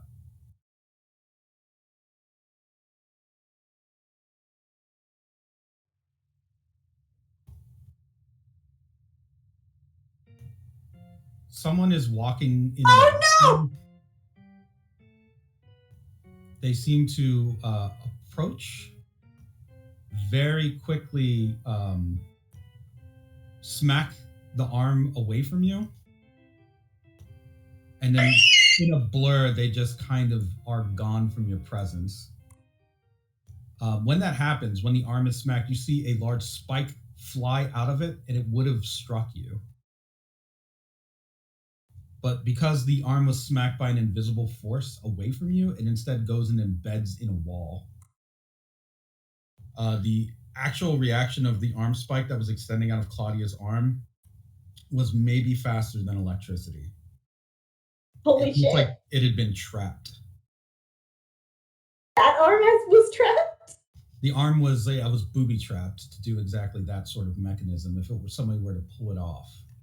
Like Oh shit, okay. Whoever like attacked or touched it then and infect them with these same techno cells that Lewis Clark uses to animate all machines. Oh, okay. So touching that idea. Mikey, your leg falls off kind of cleanly. Just you fall backwards with your leg just cleanly cleaved off of you. I guess am I back to my senses? I would say yes. I think just laying there, you just hear, "Ow, thanks." Because he doesn't know who did it necessarily, but Ice Peak says that was not me. oh, thanks anyways. The legs and the arms seem like they're not working anymore, right? They're like embedded in a wall. Yeah, the arm is embedded in a wall and the leg is currently like thrashing around on the ground. I grab Mikey by the shoulders and with my strength pull him away from the leg.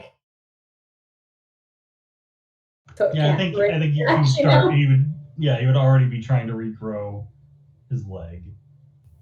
Yeah, it'll take some time. Claudia, in your state of kind of split personality, you're also starting to regather your mind, pull it back together. The arm that was removed from you means that that's the end of your control. It didn't get the chance to fully assimilate. Okay. She's probably like struggling to pull herself together before going, fuck. Ow.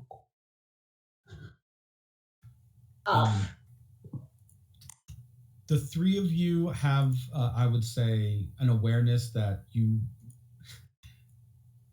it feels kind of almost dreadful, because you just faced an egregore, and as far as you know, he was barely in the fight, and he almost completely assimilated all of you. Yeah. It didn't seem to take much effort on his part. This is a being that is maybe beyond comprehension in a lot of ways, but you were able to at least hold off the damned mechanisms that were seeking to control you. The host of which is still currently seated in a throne in the lobby of the Alan Parsons projects, peacefully waiting for results. He releases a ping, receives back several broken messages, and then gets a deadpan expression. Why is it always gotta be trespassers who make trouble? Just like on the moon, never fails. He pauses and looks to his left to see a small figure walking through the doorway. He narrows his eyes at this individual. Did you get lost or something on the way to Little League practice, kid? Who are you and what are you doing in my workshop? What is now obviously a child holding a bat comes out into full view, points the bat at him with his eyes still closed, and says, "My name is Lewis Clark. He vanishes. Lewis Clark is cratered into the ground. Like Lewis is smacked into the air high as Strawberry Musashi pulls back his bat and twists his body fully. Baseball. Strawberry Musashi home run derbies Lewis Clark through a wall. Not just one, but many. Lewis just begins to fly with such force and strength that you can actually see almost a re-entry style heat ring appear around him, leaving smoking holes and melted iron and steel in his wake as he finally comes to rest, crashing into a pile of scrap metal. His body is completely exposed. There are busted fragments of machinery in his arms, legs, his head. He slowly starts to look up and sit up, causing gears and cogs to spill out of his wounds. At that moment, as he is trying to recover, Enya, after much waiting, you are trapped within the interior dimension of Lewis Clark. Okay. It's first you were just pressed and crushed between gears. You fell through several different pipes and vents and tunnels, crashing along the way until you got to a massive, nearly lightless black pit filled with junk. You're basically on a scrap pile, we'll say. I'm assuming everything above was in constant movement, but now it's just junk. Yeah, it's pretty much just junk in there. It's like you're in the city trash, city scrapyard. Except it's incredibly massive. There are mountains of scrap metal in this place. There's no climbing it, is there? Oh yeah, you can absolutely climb it. Alright, I'll start trying to climb this thing. Okay. Give me a connect roll, we'll say, as you are trying to make your way through this so that you don't hurt yourself on the scrap, though you're heavily armored. You take 2 physical stress, but you're able to kind of ascend through this place. You're going to occasionally be jabbed, burned. Parts of you will be frozen by exposed cryogenic machinery. You even note that there's a laser gun that's just endlessly firing and bouncing around as it does. Oh, great. Is there an optical sensor anywhere? Yeah, but they're probably busted up or malfunctioning. Oh man. Alright, well, does she sense any movement? Yes, you do. You sense that there is scrap metal being thrown around somewhere further into the distance. What the hell is this junky place? Do you want to move into that direction to see what it is? Yeah, you know what? She's going to. Okay. The closer you get to the scrap metal sounds, the more you can hear that there is the sounds of what sounds like a person grunting. A person? Yeah. Hello? Is anyone out there?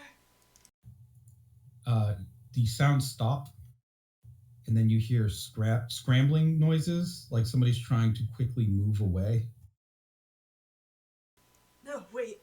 there's someone else down here. I'm not an enemy. A laser blast hits some of the scrap metal next to your head. Ugh, alright, Stay back! I'll shoot you, I'll do it! It sounds like a kid. hey, I'm a police officer. You're probably about as lost as I am, right? Show me your badge! Yeah, she'll just take it from around her neck. Okay. You hold it up, I guess. Eh. You hear what sounds like a small rotary noise, like a machine or a scope focusing. Then the voice comes up. That might be fake.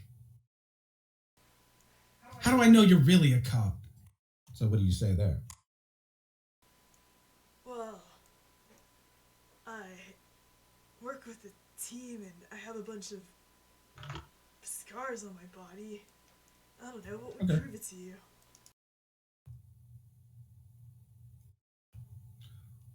What's the official song of the cops? They don't have one. He lowers his gun. Thought you'd fall for that.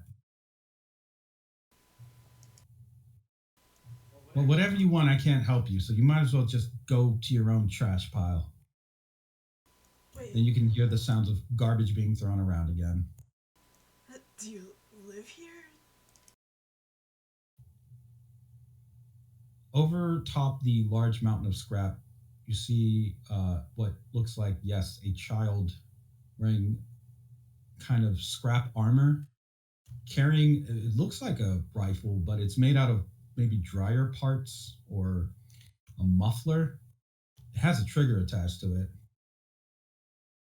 Hey, that looks like Kid some here. serious hardware, kid. This child with green hair. Looks like he's pretty scruffy. His machinery, it looks simplistic, but it works. Kind of brushes his fist past his nose. Yeah, well, gotta do what you can to survive, right? There's not much out here to eat. Some vending machines. And I found a couple water tanks. But if you want to live and survive here, you have to earn your keep. Stuff isn't just given out for free just because you're born. No handouts. Hey, have you tried leaving? I just got here. He looks up. Nah, there's no way to climb out of this place. Sure there is. Why not just climb on my back? I'll figure it out. Yeah, right. If Jeff isn't going to come to save me, then I don't think anyone will. You're just going to try to climb up and fall down right back here. And if you're not lucky, you'll get hurt. Might even die. Look, I'm way smarter than any adult. And I know it's smart to just live and survive. So find a vending machine, and if you find any chocolate bars, I'll trade you. I have barbecue chips. But if you find any other types of chips, I might like those. Something like, something sweet, but salty. If you see anything like that that's not barbecue, I'll trade you. Oh, and here, he tosses you a small makeshift laser pistol made out of a hairdryer. Does this actually work? Everything I build works. Real well, actually. You could kill a guy with that. Not that I know. His eyes kind of darken, and he goes back to searching through the scrap. I'm Officer Orinoco, by the way. If you're hungry, I'll go look for some food real quick. I'll try not to use this thing you just handed me, if it is that lethal. I don't know what it is with adults. You just want to save everyone all the time, take care of people. You see someone who's small and cute and helpless, you think you need to be their friend. What happens when they grow up and they just... Never mind. Yeah, go find whatever you want.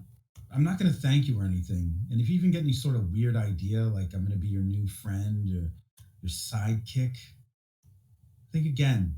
Be the other way around. You'd be my sidekick. Because I know what it takes to live here. And you're just, I don't know, a musclehead. Alright. You have this whole world here. I'm just a guest, I believe. But you tell me you're trying to survive. And I don't really like that, so I'll do what I can. As you are kind of like trying to, I would say, negotiate with this kid, you hear a distant rumbling sound, and then the area floods with light very suddenly. But no. Much to your surprise, the child actually jumps towards you and tries to pull you down and out of the line of vision of whatever's walking or moving above the peaks of these scrap metal mountains. Oh, okay, she'll just follow his lead on that. This kid looks terrified. Don't make a sound, don't move, don't do anything. Can't let it see you.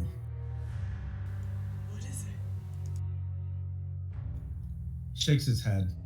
Some kind of metal demon. Walks through this place like it owns it. And if it sees you, it'll melt you just by looking at you. Do you know what it wants? No idea. I just know what it's called. What's that? Daybreaker Mark III. You see this horrifyingly large, dark, rusted, oil-leaking war machine stomping past the mountains like a titan coming into view. It turns its head towards one particularly offensive scrap for reasons that only it can discern and sweeps its laser vision over it, completely disintegrating the material of that machinery.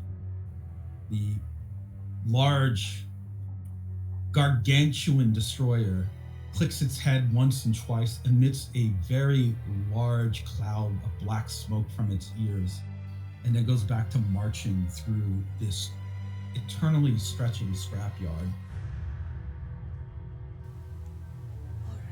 Alright, I'm convinced we need to get out of here. The kid, who's continuing to speak quietly, anytime anyone even tries, I bet that thing just melts them. How do you even climb past it? It patrols through here whenever it wants. I think it's looking for me. I think it wants to kill me. And it'll kill you too, I bet. So don't even worry about it. Just keep hiding. We can even sleep inside of a refrigerator if we cut an air hole into it, you know? They say kids shouldn't do that, but I think it's pretty cozy.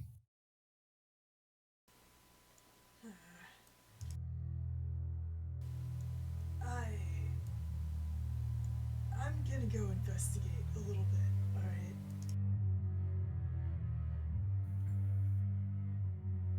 The kid, as you're just gonna leave him behind? She kinda wants to size up this Daybreaker. I would say Daybreaker is basically a walking skyscraper. Oh my god. It is really, really big as the largest Leviathan you've ever seen. Perhaps bigger. As you know from Daybreaker 1 and Daybreaker 2, these were basically like kaiju size. This thing is probably a couple heads bigger than that one. Okay, and it's just an endless junk pile aside from that. Yeah, beyond that, in every direction you can see mountains of scrap metal. Occasionally, there will be the corpse of a soldier that has been impaled or crushed by some of the metal. They look like an old. Does Enya know her Earth history? Probably a little bit. Not like Yeah. Mikey would though. I don't know. You ran into seven. They're wearing Seven Nation Army uniforms. Oh. Alright, she'll come back to this kid after a really quick um, scene taking it. And then just jerk her finger backwards. Yeah, we really should try to get out of here. I'm gonna try to find my way up. Do you want to come with me or not? Kid shoulders his laser rifle, looks at you almost in tears. What if we die, though? I don't intend to. I've climbed out of abysses before, several times now. I'm kind of just gonna bank on that, quite frankly. I'd really rather not leave you behind, but it is a bit of a risk, and that thing is huge. The kid looks down.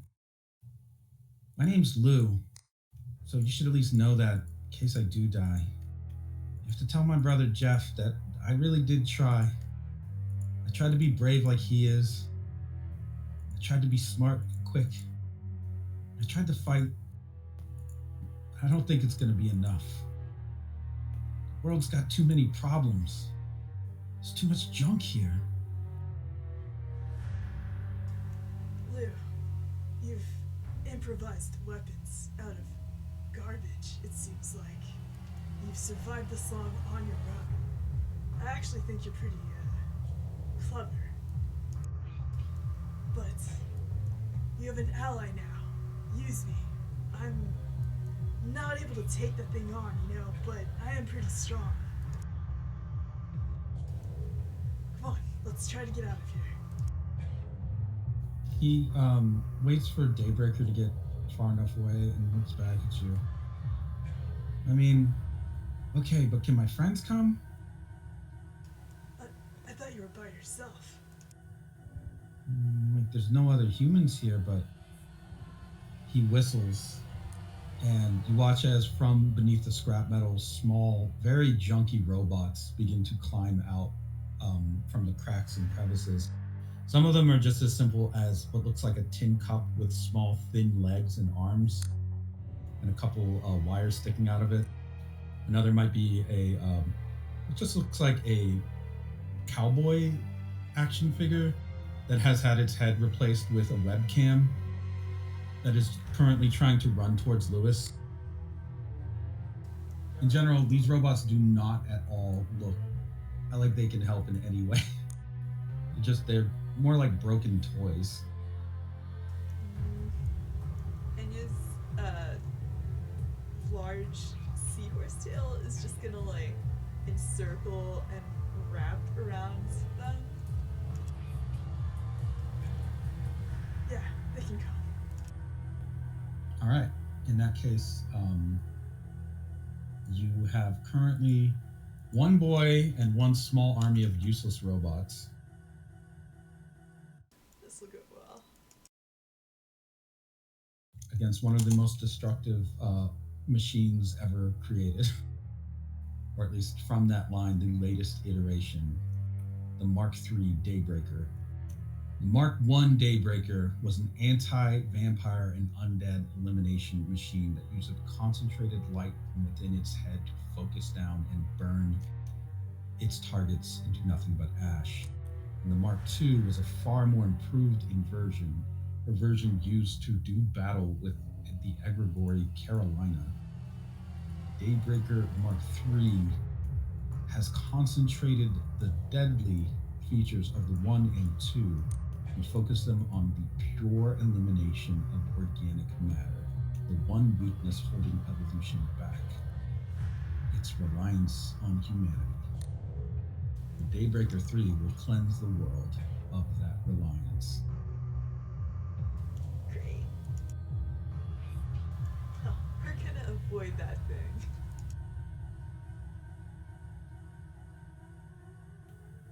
And that is where we will take a quick break as you and this small ragtag band of scrap children are trying to make their way out of this death pit.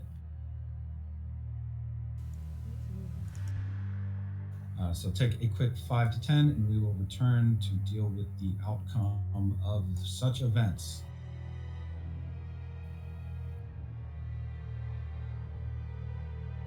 And I will put on our break music. Let me just go ahead and...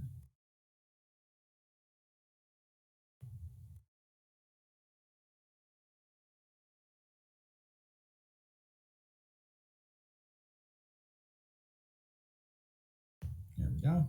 Now, what do I got for break music? Shit. I had a thing. Oh, there we go.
All right, I'm back.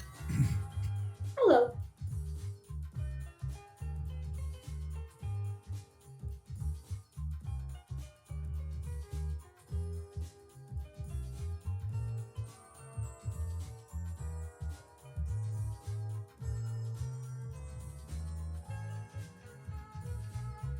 I'm also here.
Oh, sounds like everyone's here. Alrighty.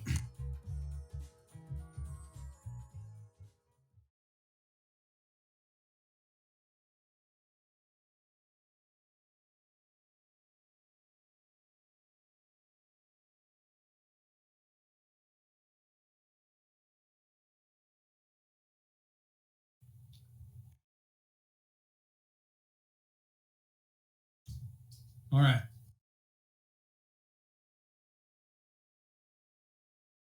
So, Enya, you are attempting to ascend from the pit to rescue this child, his small crew of robo misfits. Yes. Got a bunch of passengers. Of course, of course. Let me just change some things up real quick here.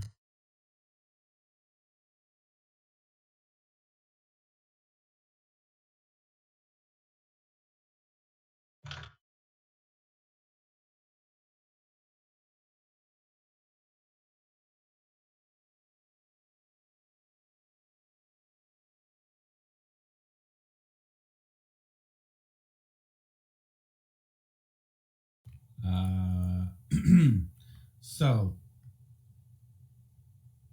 first of all, you'd have to figure out a way to get up. And that may be difficult because obviously there doesn't seem to be a wall per se that you can get to. I have a screen sort of just for this, might as well break it out.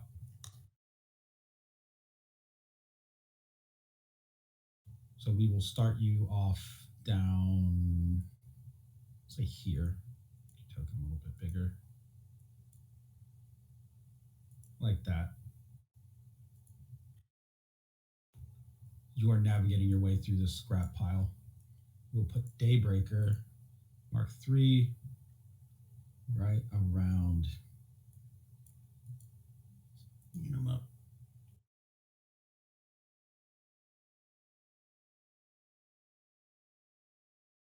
About here, height, maybe bigger.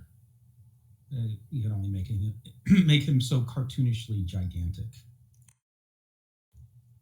And with you, you have one small child, Lou,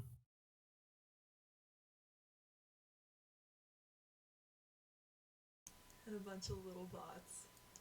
and a bunch of tiny robots. What could go wrong? We'll give them their own little token there.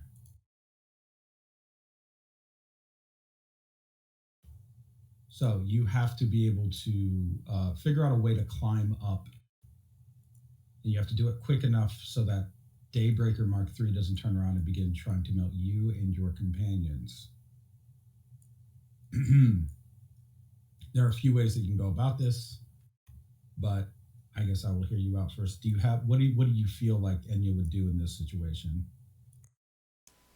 Like, if it's just a scrapyard, couldn't in theory she just start mounting a bunch of like of the more stable pieces and also use it as cover?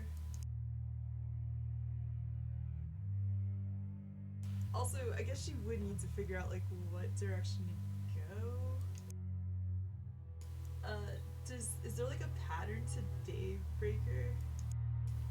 I'll say Daybreaker is moving in like some kind of loose circle around the scrapyard with where you are at the center of it. Okay, that's not great.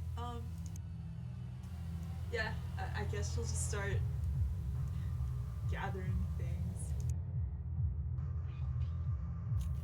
Okay, you want to start just trying to gather up. Your scrappy crew of little scrapyard children will help you to do this, but you're going to have to give me. Go ahead and give me a connect roll. Feels appropriate. Connecting things together, different blocks and shapes. Okay, 4. I would say that's enough that you could move up. We'll say 1 layer. You're trying to be approximately. Can I just draw a line? I think I can.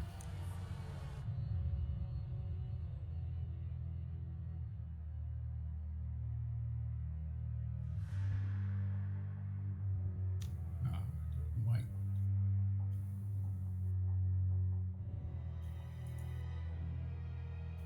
There we go. Nope, still okay. Well, you are attempting to climb up this thing. No, that works. Say you have to climb up 1 layer, another layer here, another layer here, and all the while you are within line of sight of Daybreaker as you do it. So we'll say that with the scrap that you have put together, you are able to climb up to the next layer with your friends.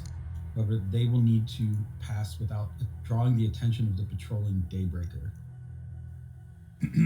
Hey, Lou, do you know how this thing detects? Lou shrugs. Sound? I don't know. Motion? Heat, maybe?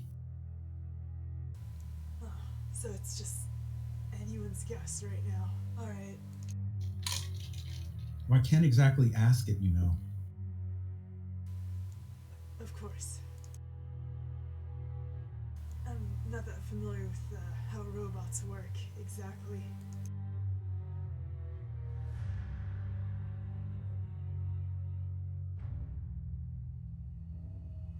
All right.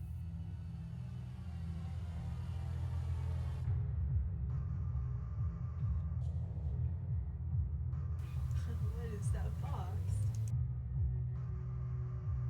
You'll see. You gotta like fix it up a little.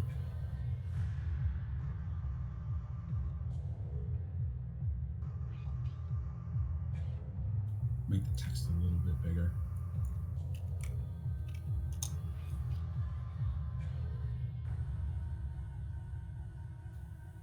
You got your aspects there. There is a scrap pile that you're climbing, and there is 1 patrolling death bot.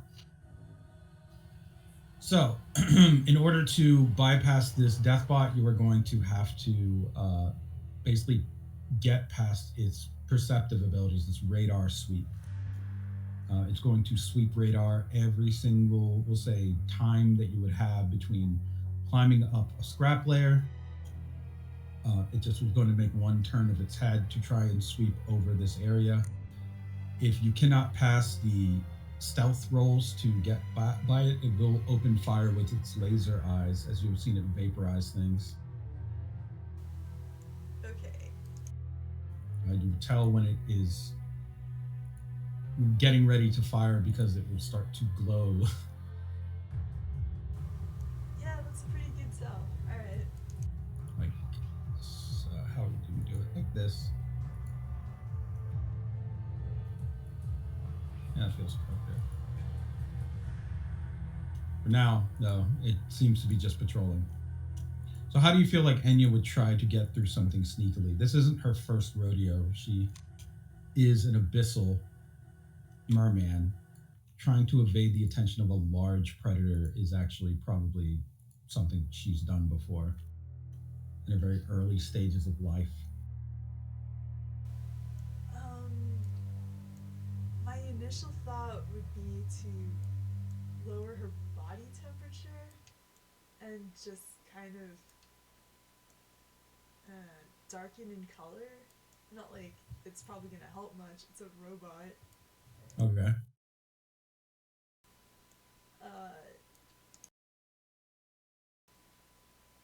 Yeah, you know what? She's just gonna use the cover of the scrap. Okay.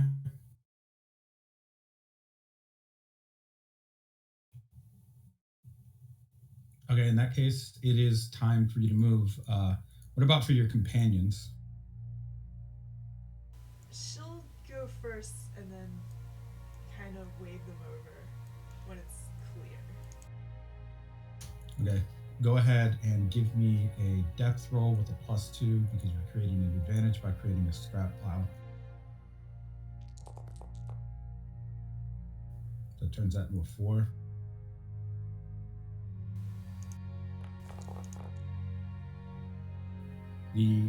That allows you to move up 1 layer. The scrap begins to fall apart once you climb up a layer, and that noise may draw the attention of the robot. Unless you start to move more quickly, it's possible the structures you're leaving behind will draw the attention of what is basically impending doom. The higher you get, the more fragile those structures will be. In this case, you're going to have to give me a durability roll to see if your scrap pile stays together. You're looking to beat first a 1. You do. As you get higher up, that will raise in difficulty. Do you want to engage in the same plan of just building a scrap pile and hiding yourself? Yeah, that seems to be the safe bet with these kids here. Okay. Go ahead and give me another connect roll.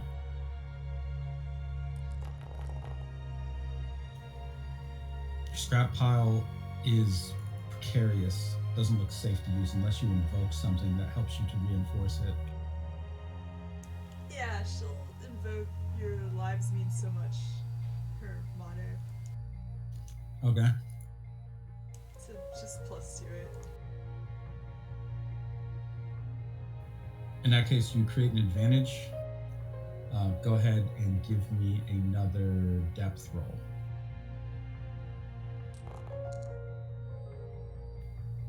It turns that into a 4.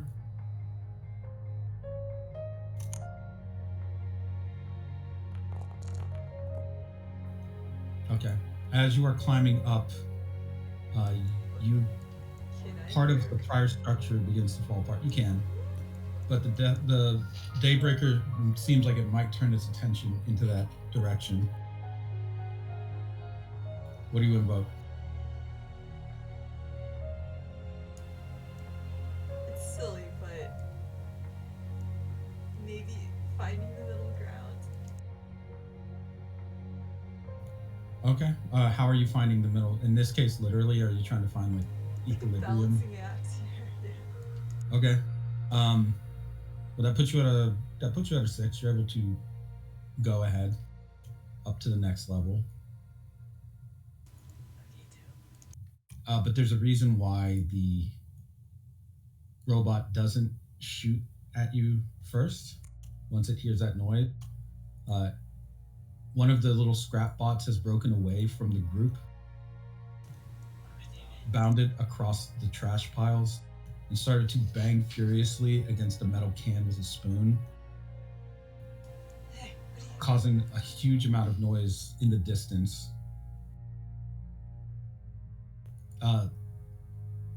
It does this until a shadow falls over it, and then it looks up as the world turns entirely white, and its life is ended in a flash of laser death.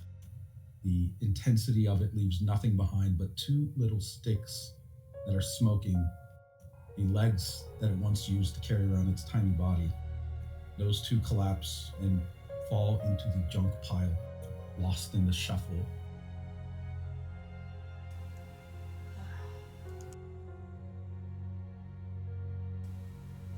Sorry, Leo. We have to keep going now. Give me a durability roll to see if the prior scrap pile falls apart. This time you're trying to beat it too. You do.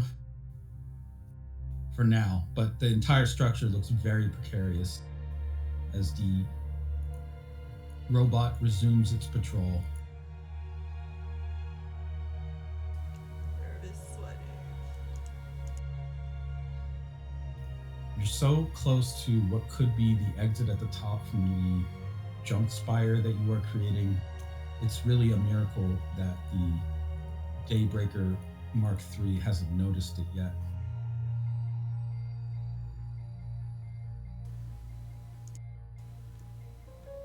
Well,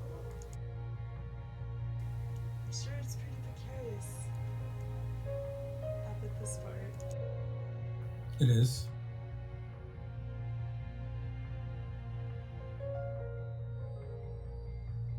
Go ahead and give me another connect roll.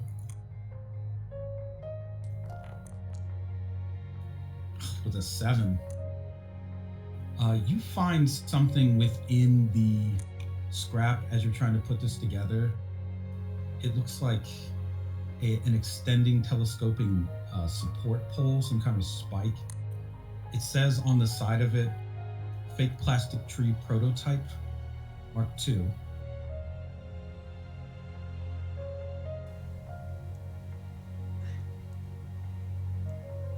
Yeah, is it intuitive to figure out that maybe it extends or something? Yeah, it has an arrow pointing down out of one of the ends that looks like a cannon. And you can see on the side a small diagram that just shows like little line breaks between the actual main body of the thing. It kind of looks like almost a harpoon gun, and then an arrow pointing down with little line breaks until it hits a flat line indicating ground. Hey, I'm gonna take a bit of a risk here. Not really sure what Blue this nods does. and takes up a firing position in case Daybreaker is alerted.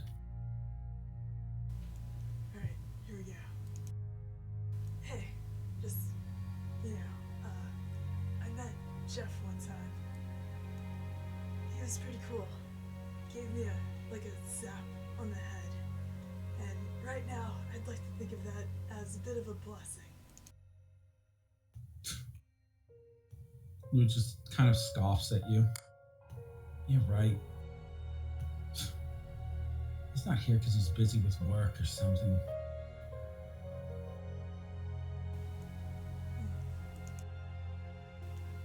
Just trying to take your mind off the moment. Alright, here we go. What does it do? What direction do you fire it at? Down, up? If it's pointed down, like, Seems to be meant to be pointed down. yeah, then she'll do that. She'll follow the instructions. Okay. You point this thing down and you hear a like thump sound, like almost like a balloon being inflated. And then, I mean, it's not quiet, but when it extends, it tunnels through the scrap metal beneath you, stabilizing it with branches that are beginning to sprout out of the initial pole spike that it's shooting out. This like long extension reminds you a little bit of plant life or the rapid deployment of coral. If it just went directly to its reef form, its blanched reef shape. Instead, it's this almost like ceramic material that is strangely even a bit pliable, enough that it has the tensile strength to support a large amount of weight, which is what it's doing as it grows out to support the junk pile tower that you're creating without snapping or even swaying that much, though it has some bend to it so that it doesn't completely snap from being a very strong structure. It almost seems organic. The sound is enough, however, to alert Daybreaker. It gives you a very clear line of support to get to the top. But Daybreaker has been alerted to your position now. Shit.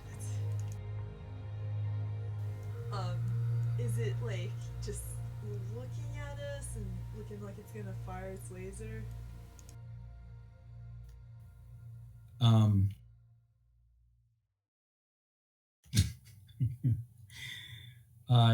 No, it's not currently, but it's definitely starting to move.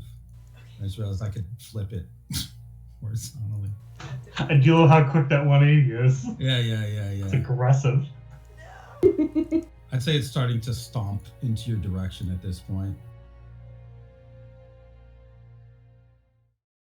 You have a very limited amount of time to decide how you want to deal with this.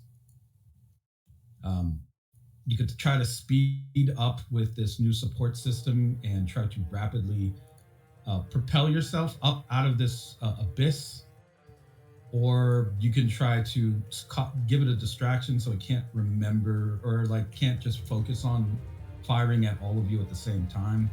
It's possible if you split up, it would have a harder time targeting.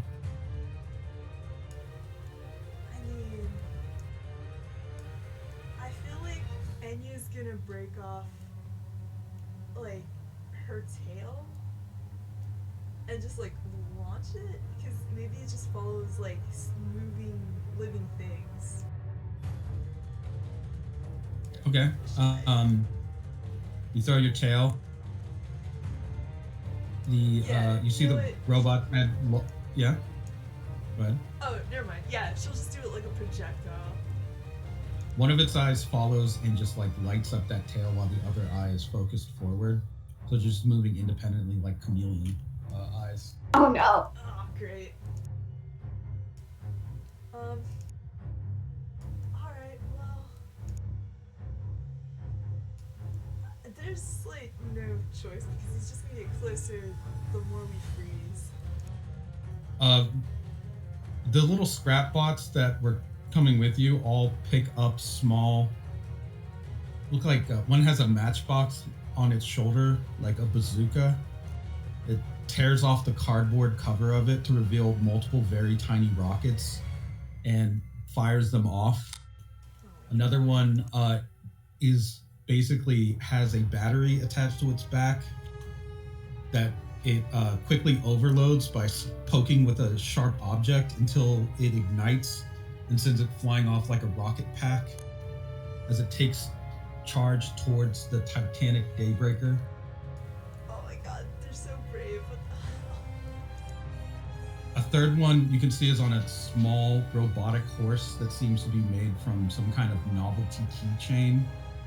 That's probably like a kid's mechanical toy. That one just makes it to the edge of the scrap pile and then tumbles off harmlessly while swinging a very small saber, Oh my god. tumbling into the darkness. She's gonna try to gather up these little guys because you're just making too much commotion. For I mean- God's sake. It seems too late. For their part, the little scrap bots, every time they're moving around and jumping, Daybreaker's focusing pinpoint lasers to zap them out of existence. So it is focused on just like eliminating them as quickly as it sees them in their motions. Okay, well, Henya's not fast, probably just go for the mad dash here. Okay. As you get ready to exit, you see Lou take another cover position with his rifle. Go on, get out of here. I'll cover you. That's not how this works. One of us can get out of here. You're the one who built this thing. I didn't even think we could get out, so you should be the one. You said you're a cop anyway, so you probably have like the law to go protect. If I could see something reliable, I would just throw you to it, but I don't right now, so.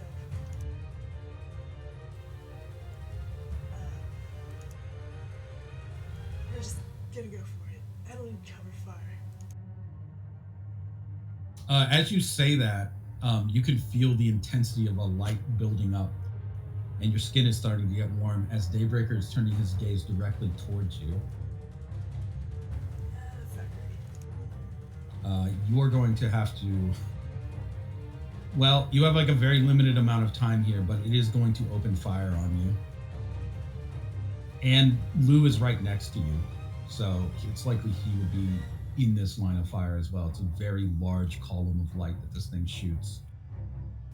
Okay, well, obviously we're pushing this kid away. You just want to push him? If you push him, he's going to fall down the scrap pile.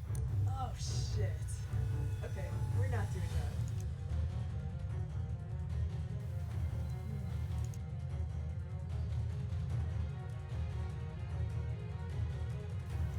Is there any chance any kid... I guess I'm trying to think, like, what can I do with this laser coming at me? You can liquefy light. You Yeah, have can I- glow light. Can I kind of make it melt before it like makes contact? You want to liquefy the light as it's coming out of its face? Yeah, so that it just like drips. Oh, don't cry! I think you'd have to have closer range to have that level of molecular control over the light, or that level of standability. All right, well before You'd it have to gets launch us, yourself, then- basically. Launch yourself!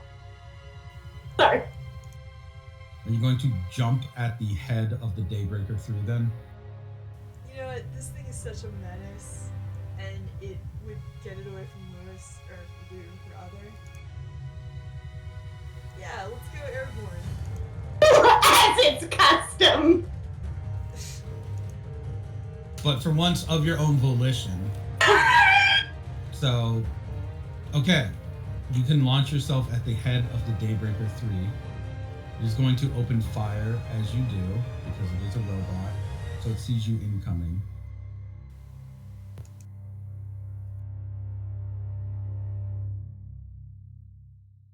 And this is really silly, but I feel like I can do it, so I will.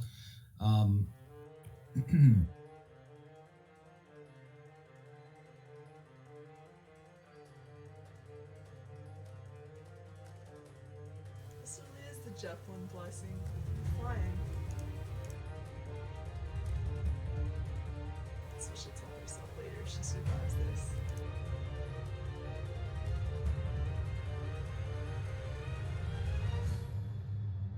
Oh, hell yeah. The laser, great.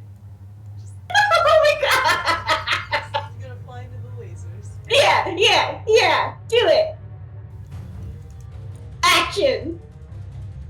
Okay, Enya, like you are currently, these lasers are flying towards you with precision force, superheating you as soon as they get close.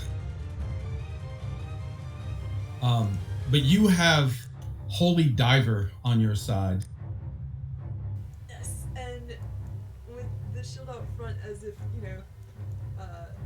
entering atmosphere, she's gonna try to get in this guy's face while eating some of this laser, I guess. She'll liquefy what she can move. I'm guessing Alright. this is a roll-off. You have a shield of light, right? It's coral steel, but yeah,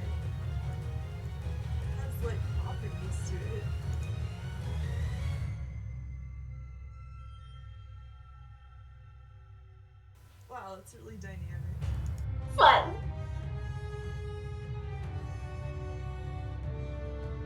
Okay, so you have a shield of light protecting you. Go ahead and give me a durability roll. You're trying to beat a 6.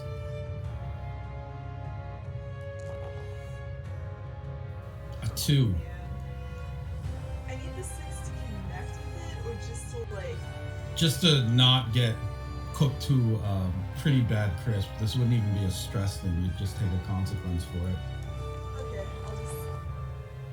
Yeah, eat the consequence. Okay, you are starting to get laser scarred as you are pushing forward. Though your shield allows you to keep your momentum up as you are moving closer to Daybreaker. Oh, I'm never gonna get used to getting scorched. You're gonna have to give me another durability roll as you're getting closer within his range. Again, if you don't get a 6, you will get a consequence on you. You gonna eat it? I only have one fate point left, so I don't think that's gonna. Okay. Could.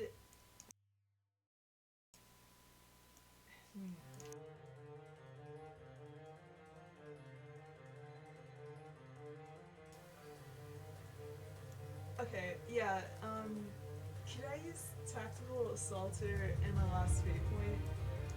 Okay. You will be able to move forward. What do you invoke with your last fate point?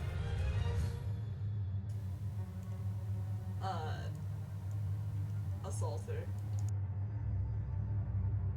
Fair enough. So you're combat training using a shield and special tactics. And yes, it's true. If you invoke your shell, you would get a +3 actually. So you wouldn't.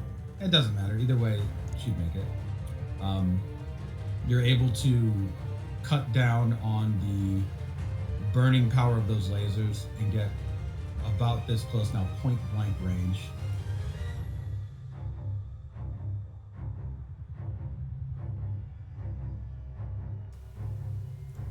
So now you are pretty much right in the face of Daybreaker.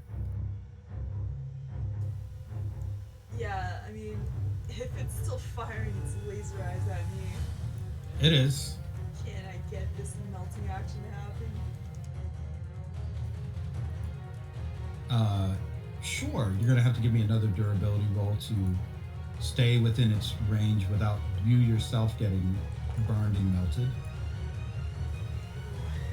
You take another consequence.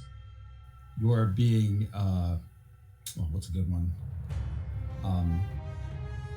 Parts of your body are becoming vaporized from being this close.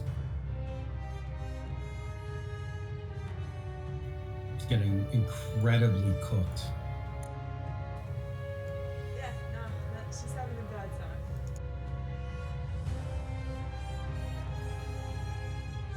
I'm sure it smells great. Hmm.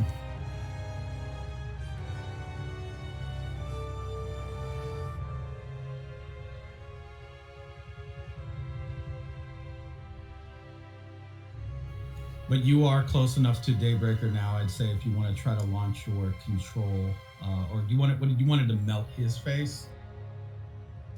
Yeah. Okay. Give me a suppress roll. I guess another durability roll. A 3. Adding your assaulter, that would be a 4. See what Daybreaker gets.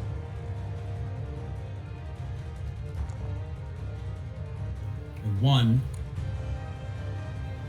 But he is going to invoke that he is a patrolling death bot.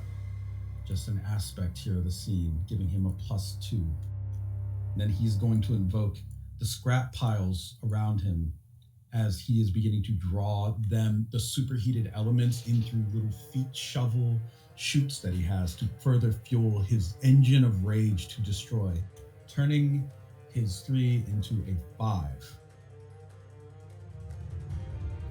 You have no fate points left. I do have my troubles. You do have your trouble. The plight of the downtrodden. So you'd like a compel. Yeah. Okay. The compel is this child will likely be the next victim of this robot after it is done with you. So the only way that you're going to stop that from happening, not caring about your own life, but instead the lives of these innocents, is if you truly begin to embrace the flow in a way that maybe you have never done before. You have to be able to conceptualize how you are turning this light against this monster that you are currently facing. So as a compel, I guess describe to me how that is for Enya, someone who controls liquid light, has this knight-like stand. How are you doing that? Is it altering the fields, pushing your will through the light? Like, what is it that you are doing? I mean, light is on an electromagnetic spectrum, but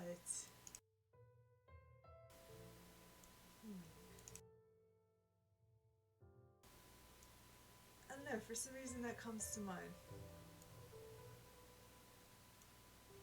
Nah, simpler than that. Just all this burning action. Maybe she burns back? You reflect sort of the heat of resistance with the light. Yeah, like maybe her shell. Maybe there's like some reflective properties in that, and she can focus it to get more of a burn going. Okay. I will say if you commit yourself to this aspect of flow, of reflection, it's possible that could be a problem for you much further down the line. Just because it's how you are conditioning yourself to use light. For now, though, it would give you the edge that you need to overcome Daybreaker. That's all that matters right now to her. Okay. The as you are pushing forward with the light, you feel flashes in your mind of a beautiful silver city, much more magnificent than you've ever seen, even by the creation of Jeff Lynne in his heaven. Something on Earth where the sky is still blue and the water and the waves move as naturally as you would expect. And men and women in white armor standing on a thin bridge. Across the bridge is a man in black with a long robe, with black feathers that trail behind him as he moves. And when he moves, his cloak reveals that there are many dead bodies behind him in his wake. These men and women are preparing to give their lives to stand against the incoming catastrophe that is this villainous figure clad in dark and in suffering and misfortune. This thing that walks, this strange wizard, this warlock, this sorcerer, this magister that crosses, brings great peril. But they will give up their lives to stop him here and now. A dedication so strong, it transcends death itself into holy laws burned and etched into islands which they will never know the name of. That flash is momentary, and it is dispersed by the burst of flame as the Daybreaker is engulfed in a heat overload that burns its capacitors and heat shields of its internal systems, causing it to experience a catastrophic failure and engulfing the both of you in an immense heat.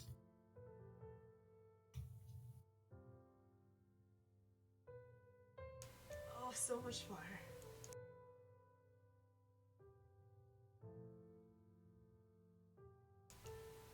You are currently burning to a crisp along with your enemy. The sacrifice that you are making feels familiar. But there is a problem. If you die here, if you burn, will Lewis be able to climb out with the help of these really small, useless robots? No, probably not. Okay. Then in that case, your difficulty for now is going to be you have a permanent severe consequence, or at least it's long lasting.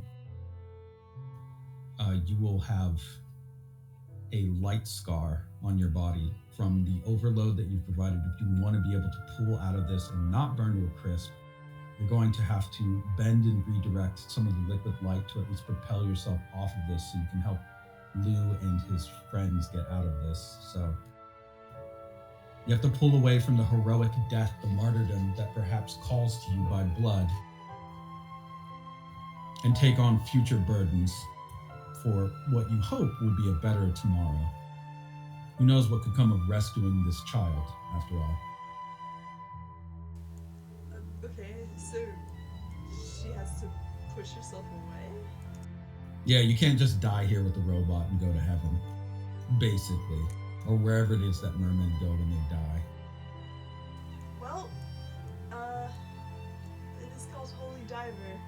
Can she make an attempt to dive back to the structure? Like, probably at a lower point than the kids? I would say, as Daybreaker is dying, it's going to slowly start to tilt forward and begin to collapse, dragging you along with it until it drags its face and arms down the scrap pile, still ablaze and leaving a trail of fire behind it as it does.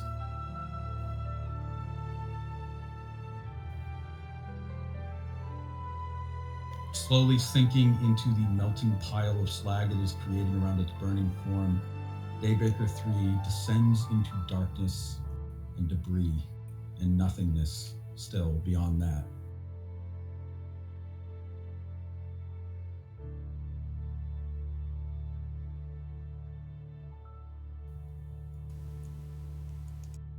But you are now free to at least try to climb out with the young Lou.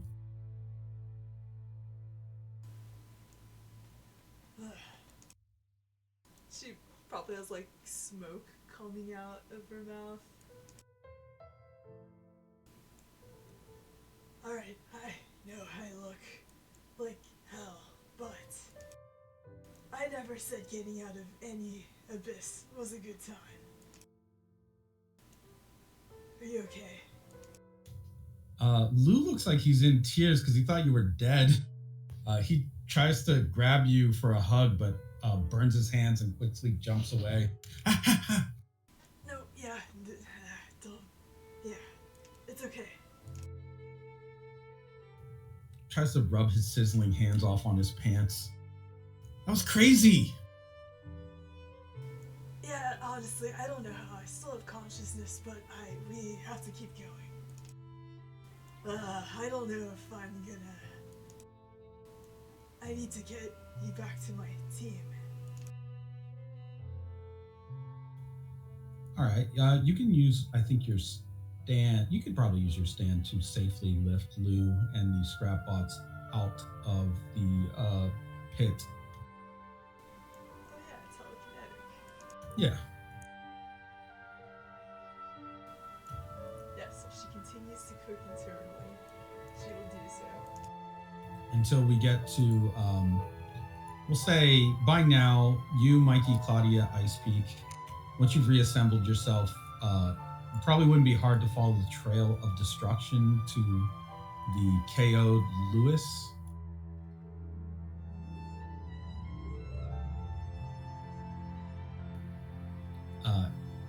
And if you do, or when you do, you can see a hand reaching out of his chest and a very scorched Enya climbing out of his body, as if it were a portal. Yes, she's going to leave a bunch of the ash, parts of her vaporized, and She looks like she's been having a bad time. Hey, guys? What have you done to yourself? I'll slide over and go into medical mode. Yeah, I think Mikey would go to help pull her out. Mikey, Coop. Yeah. His hands are already wet. Ooh. Mikey's Yeah, fired. she's kind of on fire. I don't want to get burned. Goop that girl. It's like soothing aloe vera. I love it. There's this kid. Where? A small boy also climbs out of Lewis's chest next. He Ooh. looks identifiably very much like a young Lewis. It's like not hard to tell, especially when they're side by side like that. This kid, he was down there, surviving. It's just an endless sea of scrap. There was this huge sentinel. It was the size of a skyscraper. But we're out. He says his name's Lou. Lou, these are my police friends. The child falls over and just goes limp. Ugh. Oh, hey. Check his pulse. Oh, he doesn't have one, and he also doesn't have flesh. When you turn him over, he looks like doll joints, a sort of hinged face. He looks like a small robot himself, shaped to look like a child. Does it look like there's a port or like a mechanism that is actually keeping him awake? Hard to say. He's weirdly low tech, I'll say. Almost like an amusement park robot or something. Yeah, like Pinocchio, but made of metal. No, I didn't imagine this. He's alive. He was alive a second ago. I Yeah, I swear. mean, we saw him climb out.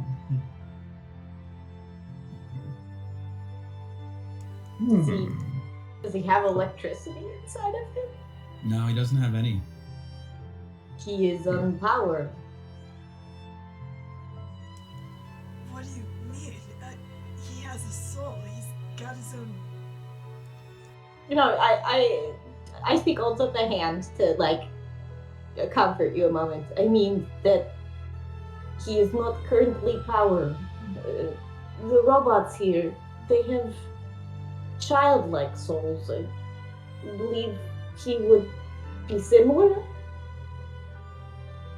Should we put him back in? I don't think we should put him back in, but like, you said he is a childlike soul. Do you think there's a way to put one in him? Hey, does he have like any of the like robot feel like to him? I'll say he has a very large circular port directly on his back, like on the spine. Okay, I'll point out that he has a port for charging. Okay. No, you can look at that. That is not a charging port. Oh, what? Just looks like a mechanical port of some kind. It's like pretty much upper middle back. You can make a roll to try to assess what you think it is, but I don't think any of you are mechanically inclined. Do we know someone who is? I was gonna say, what would I need to roll? Probably understanding. Okay.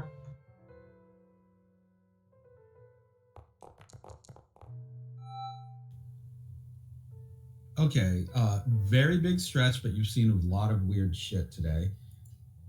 You think a mechanical key might be able to fit in there? Like a wind-up key? Like a wind-up key, exactly.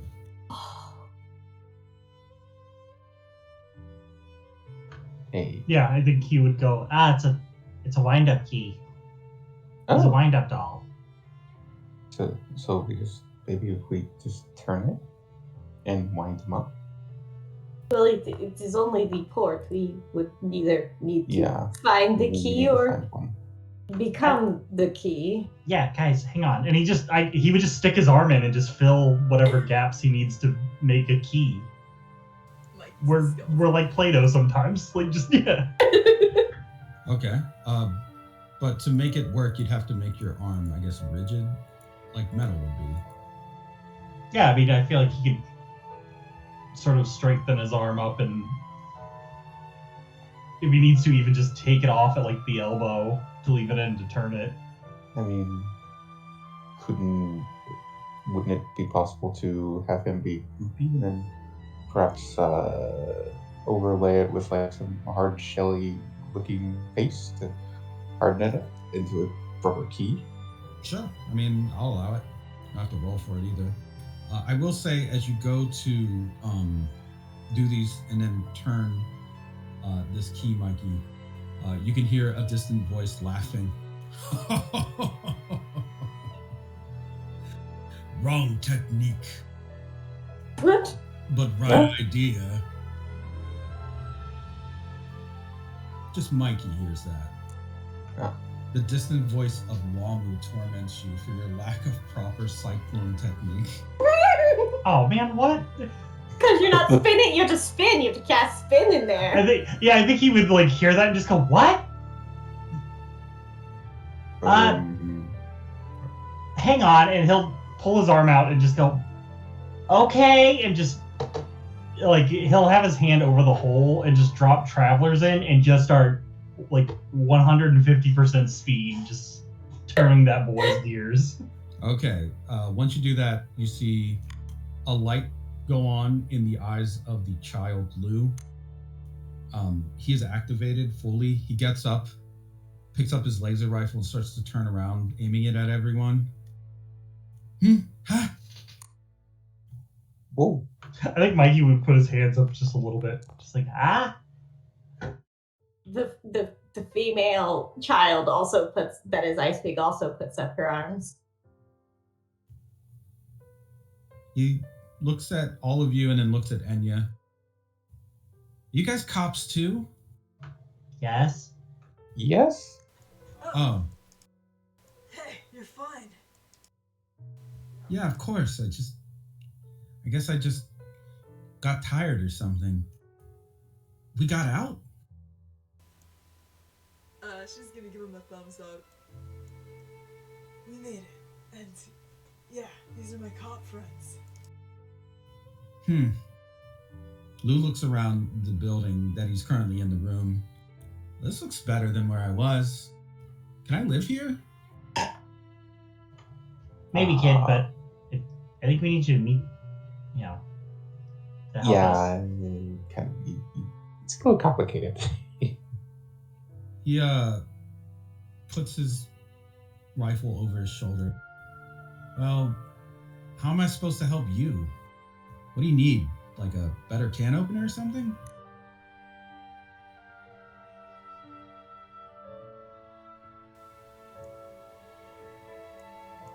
Guys, I don't think we should tell Rivers about this. I think for once, No. Rivers doesn't need to know. But Lou, yeah, we could probably use your help. Lou scratches his head and looks around. Well, I mean, I guess it's just another step of trying to get home. What do you need my help with? What can I do?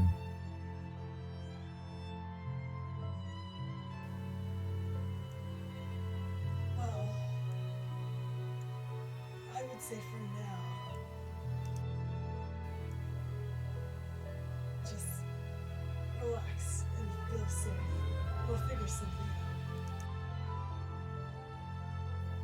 Lou will nod his head. He seems a little confused, but he just decides to go sit against the wall and start to take off his backpack where he has other mechanical parts and small scrap bots.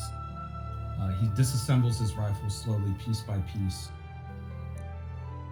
He just begins to examine some of the parts and the damage that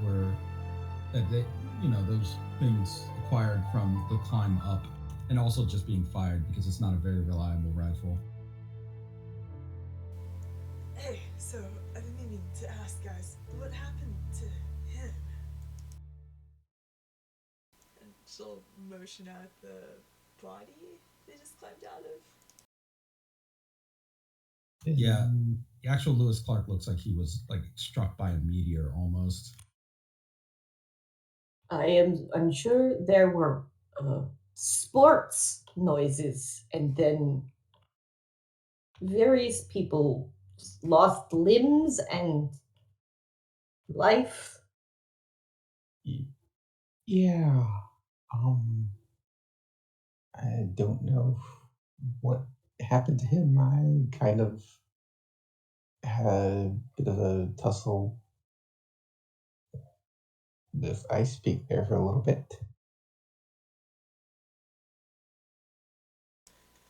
So I have no idea what really went on, except, someone came in, baseball noises.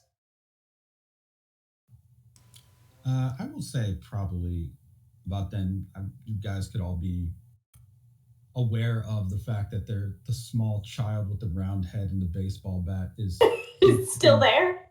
Yeah, he's seated in the room in a meditative pose. Oh, he's still here? And yeah, you recognize him. It's the child who kept trying to hassle you for change. Oh, hey, what's he doing here? Hey, we don't have any change. You could... Yeah, why are you guys being so calm about this? He's just some kid. This is... I put one hand on Enya's shoulder and then remove my hand and shake it a little because it's burning. I believe he is more powerful than he appears. Yeah. We all saw him do the baseball bat stuff, right? No, you went from seeing flashes and like destruction. Okay, yeah, then. So it's kind of hard to say. He just kind of been there then. I don't know. Maybe he's here for change? Have any? I feel like we've all run into Strawberry before, right? At probably different points. He's kind of been there. He was in Japan. He's shown up here every now and again.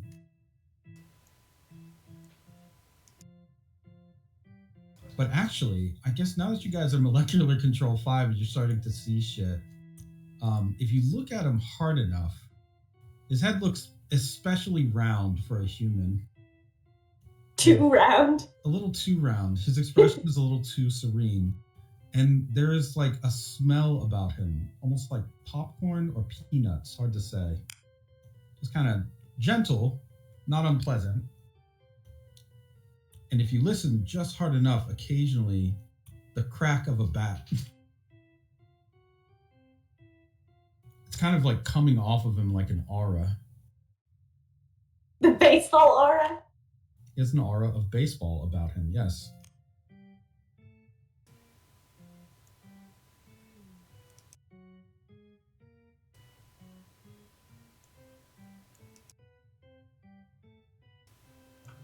Yeah, I mean, I think if we all know him, I think he would go over and be like, "Hey, do you need help getting home? I don't know how you got here." The small meditating child opens one eye to look at you, Mikey. I am home. Oh, okay. You live here? No. Where do you live? The child throws his both hands up into the air. Everywhere. Oh, okay. Earth is your home. That's so sweet, actually. The child kind of nods his head. Earth, space, the moon, the sun, Mercury, Saturn, Juto, Pluto, Mercuto, I get it. All the baseball. planets. Baseball. I guess it is kind of like every planet is kind of a baseball. The baseball player looks a little sad, actually. You all work for my brother.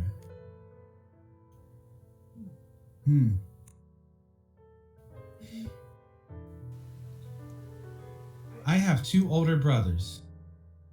They're very powerful, but they're very dumb. That's the Oh. things for you. Yeah, that sounds right. I guess. One wears black and one wears white, but now one wears white and one wears black. They're idiots. And what is the name of your brothers? They are Plotter and Machine Head.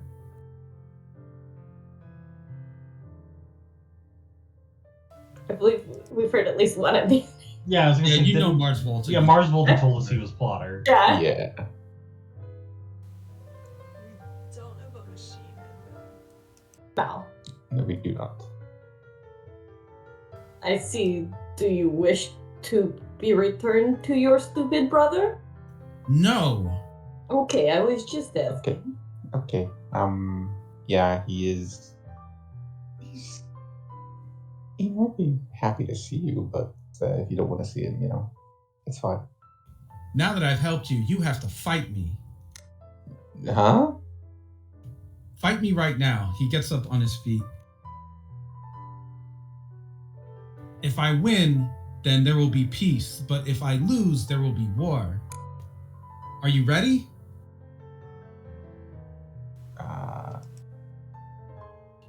Give us a minute.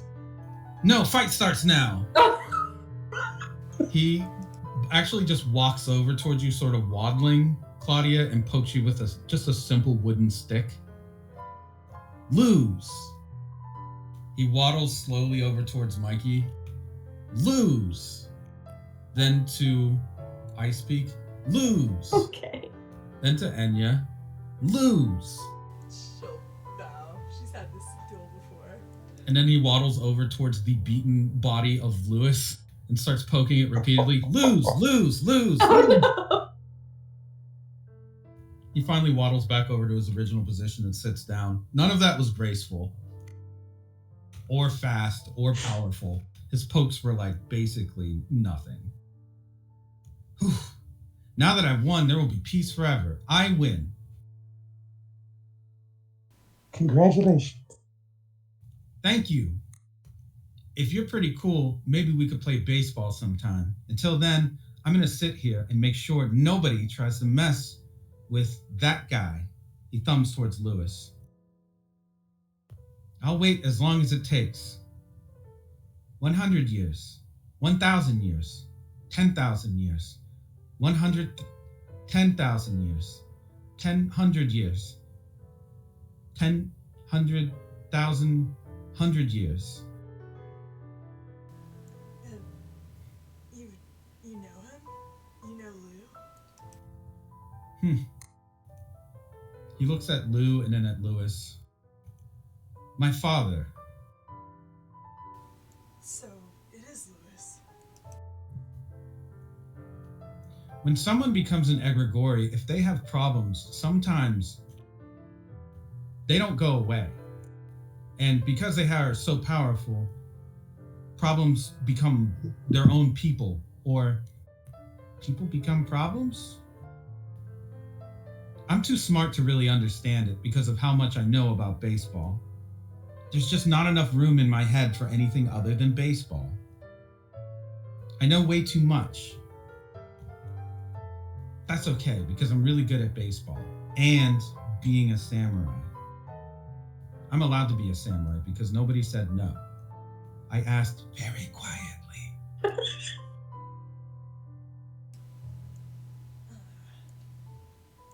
Lou isn't a problem. He's a child. Yeah, maybe you could teach him and play with him. It seems like he had it kind of rough in there. Strawberry will look towards Lou. Hey, kid. Are you dumb or are you smart? Answer quick. Lou looks confused. Smart? I'm smart. Who is this guy? Strawberry kind of has to think on it, crossing his arms. Well, if he says he's smart, I have to believe him. Because an idiot wouldn't be smart enough to say they were smart. It only makes sense. Rubs his bald head, seemingly a little frustrated. I don't think that you guys are going to be safe in here for much longer. It's sort of a hot spot on the map. Strawberry folds his arms. I'm not moving one muscle, and I won't let anyone take father either. If you doubt me, try me. I'll show you what it means to be a samurai. And a really good home run all-star.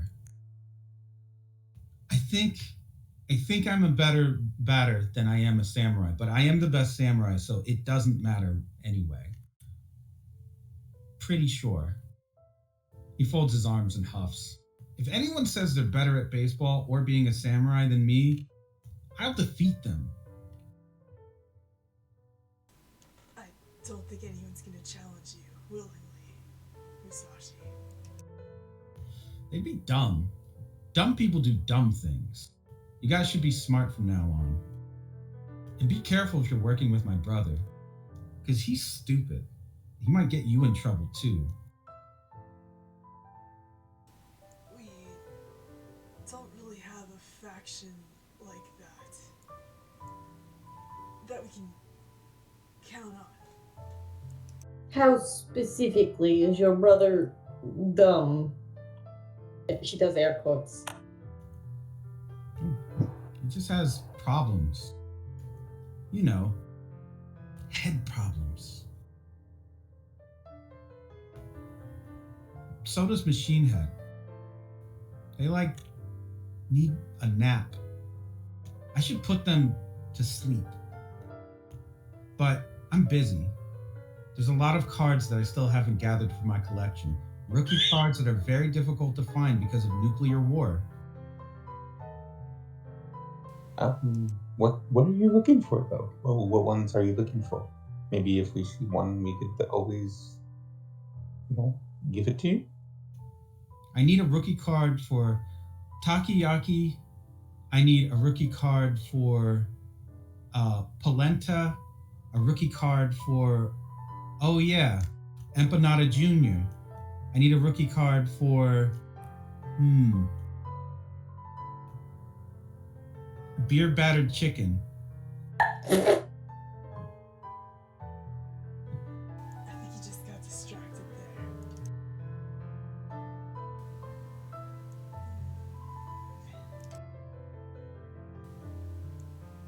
Why not try Atlantis, maybe?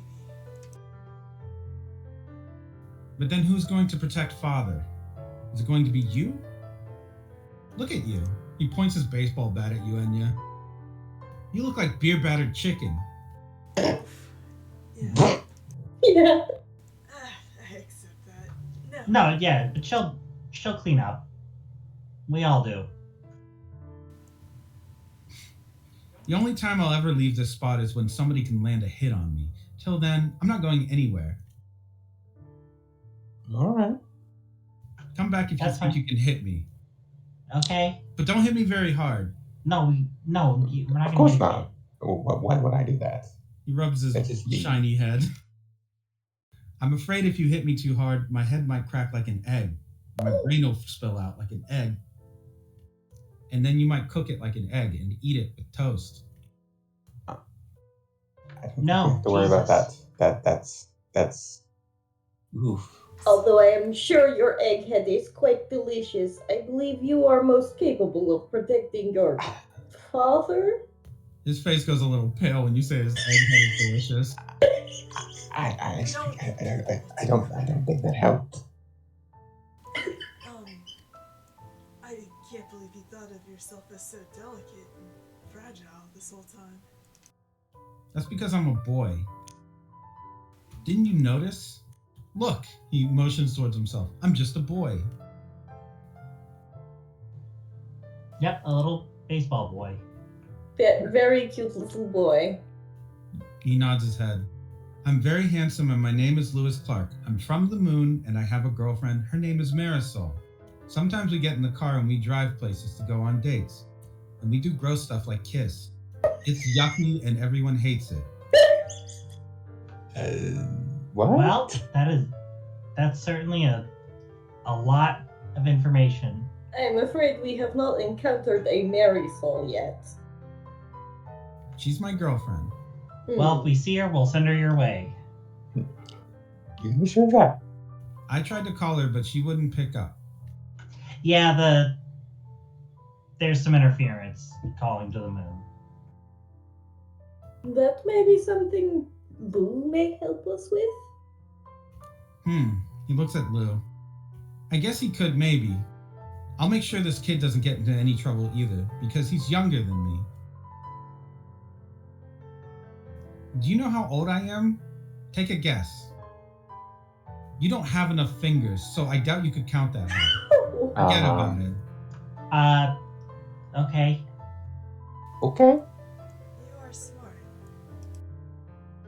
Only after 100 years could you ever begin to be as smart as I am. I have spent a lot of time meditating and I reached enlightenment and it was boring.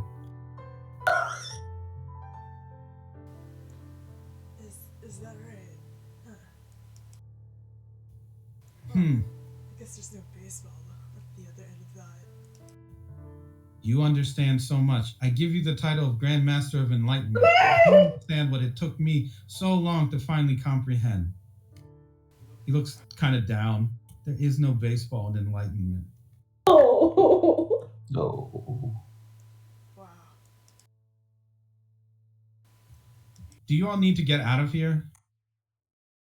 Or would you like to stay here and live here? If you do, you'll have to buy your own pillows and covers. I can provide you with some sheets, but they will not be very good. No, we have places. Do you need any blankets or anything? We can bring you stuff. We could bring you food if you two need it. If you need food or like Just his face twitching. I would like one pillow and one blanket. Only one? I mean, we could probably scrounge around for a few more. He very shakily reaches up a hand and holds up 2 fingers. Maybe 2 blankets. One for the floor and then one to put over me. Do you need a bed? Ha! Who needs a bed? The world is my bed. Alright, 2 blankets. 2 very comfy blankets and very fluffy pillows. Shakily holds up a hand again. 3 blankets.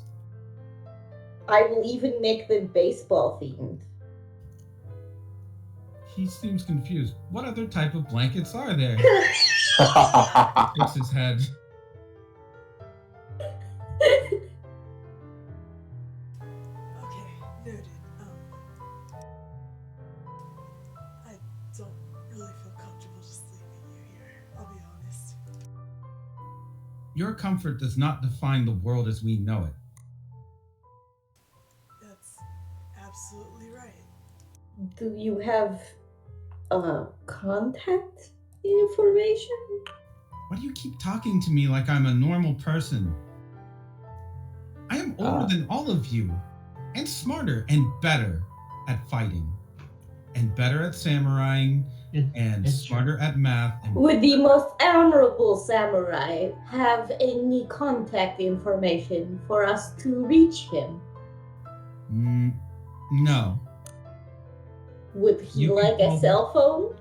You can call Lewis Clark. I will pick up because I am Lewis Clark. He get used to pick the phone.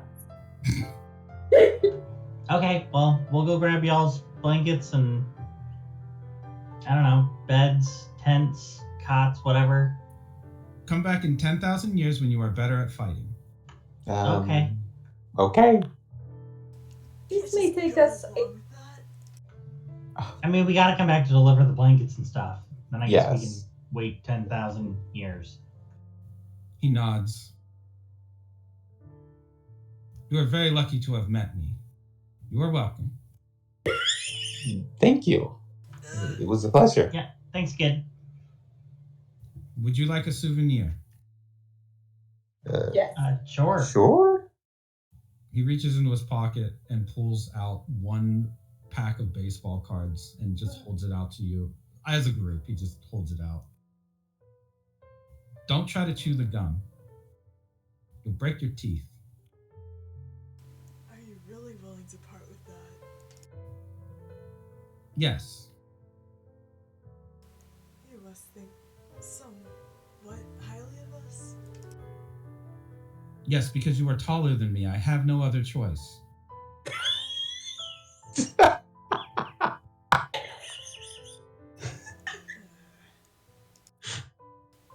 We gratefully accept this.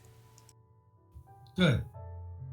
Now, if you'll excuse me, I have to work on my swing, and I have to build a batter's cage, and I have to find a team, and I have to send out scouts, and I have to build a stadium, and I have to get a mascot, and I have to have Nickel Beer Night, and then I have to apologize for Nickel Beer Night. I don't know that that's a good idea. The nickel beer night, but good luck. Maybe you could do like a nickel juice night. Besides, on the moon I could have done Nickel Beer Night.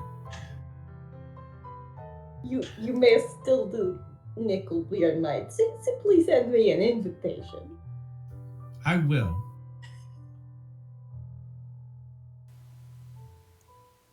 Yeah, we go shopping.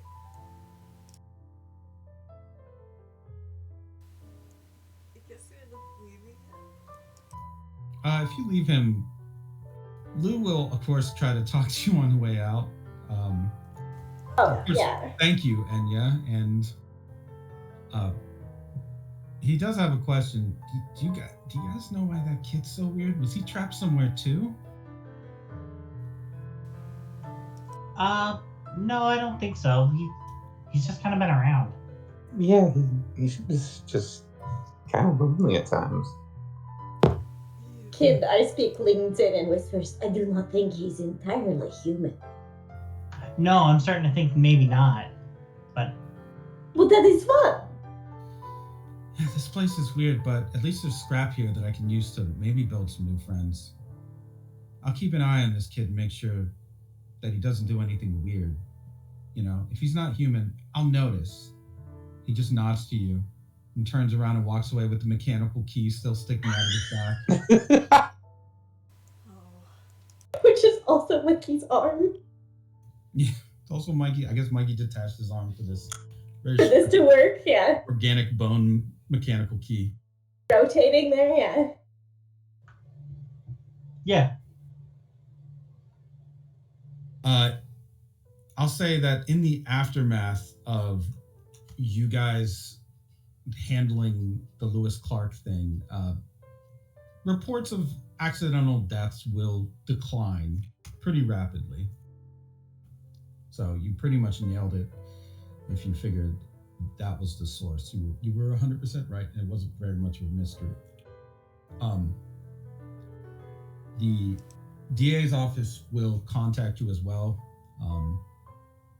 Lucia G. Wild informs you that there's been some kind of mix-up at the Shadow Court, and they're going to review the cases of Buckethead and Giraldi, try to get them some kind of regular sentence at least, so that they can process them normally. There's already been some retractions and even motions for mistrial from Charmless Man. However, Charmless Man is still dealing with his own legal problems that were set off by Lewis Clark and Codebreaker. So he may be more willing to work on a plea that would see these guys in prison for quite some time. Overall, she says she is relieved because she feels like whatever was going on has come to a halt for now. But would probably just offer some warning, I guess, that this sort of thing could justify the judicial system on Guam, so that she may be inclined to do a deep internal investigation to see how any of this could have happened to begin with. This guy getting put into a shadow court position, the way that the trial was being held. She says it seems a little bit almost like it was a landmine waiting for somebody to walk on it. Especially the fact that Giraldi was like teed up to unseat the shadow judge. That doesn't seem like an accident at all. So. Oh, okay. So they think it on that end that he was purposely put in here. Yeah, they think. It's her theory that this was set up to try and disable the shadow court so that it could cause some further legal problems whenever you guys need to bring a case. So that's her general thought. Yeah. So basically, poison the shadow court as much as possible. Yes, and it's likely that's not the only thing that is like set up to do that. So an internal investigation needs to be conducted so that they can try to sniff out any other bombs before they go off. Because that would have been a pretty bad one, as you can tell. It put someone in a position that was pretty maniacal. In this case, your old friend Lewis. Yeah. Yeah. Sounds like someone with a knowledge of the future may have done that. Some sort of unholy figure who hates the justice system may have set up a plan far in advance to fuck with you. I wonder who that could be. I wonder if we've met him or not. Had recent flashbacks to him sinking Atlantis.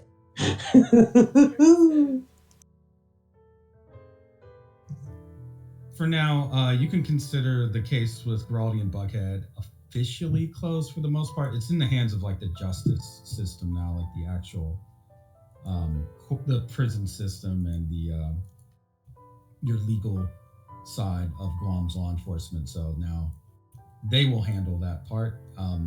Your involvement is likely just like any testimony you might want to give further on it, but Trauma's man is more likely to be cooperative, as I mentioned. He's just got so many problems because of what Lewis did to him legally. He'll be lucky if he could still practice law on the island after this.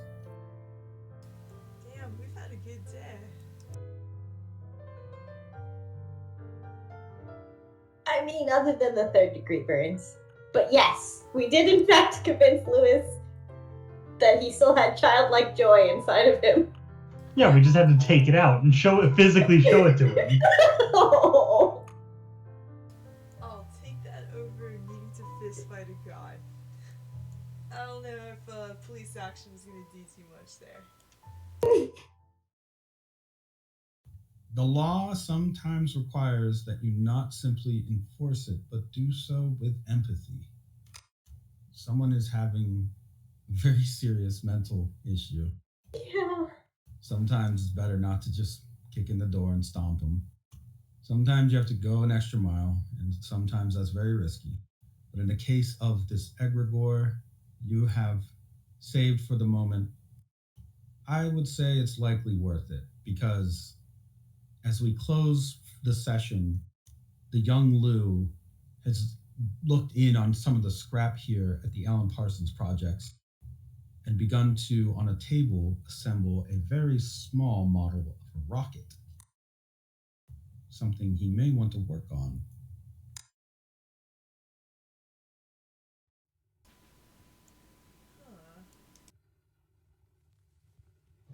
Time to aim that shit at the satellite.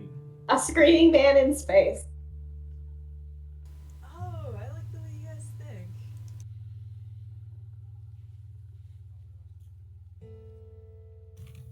But yes, for now, at least one member of the ELO is not going insane in a cell He's just taking a nice coma nap. Restorative coma, protective coma, I think it was the joke. Huh. What was that from? That's what Yeah. Zane said, I think. Or was too busy laughing? Oh, it's something Zane said in our D&D game. Oh, yeah.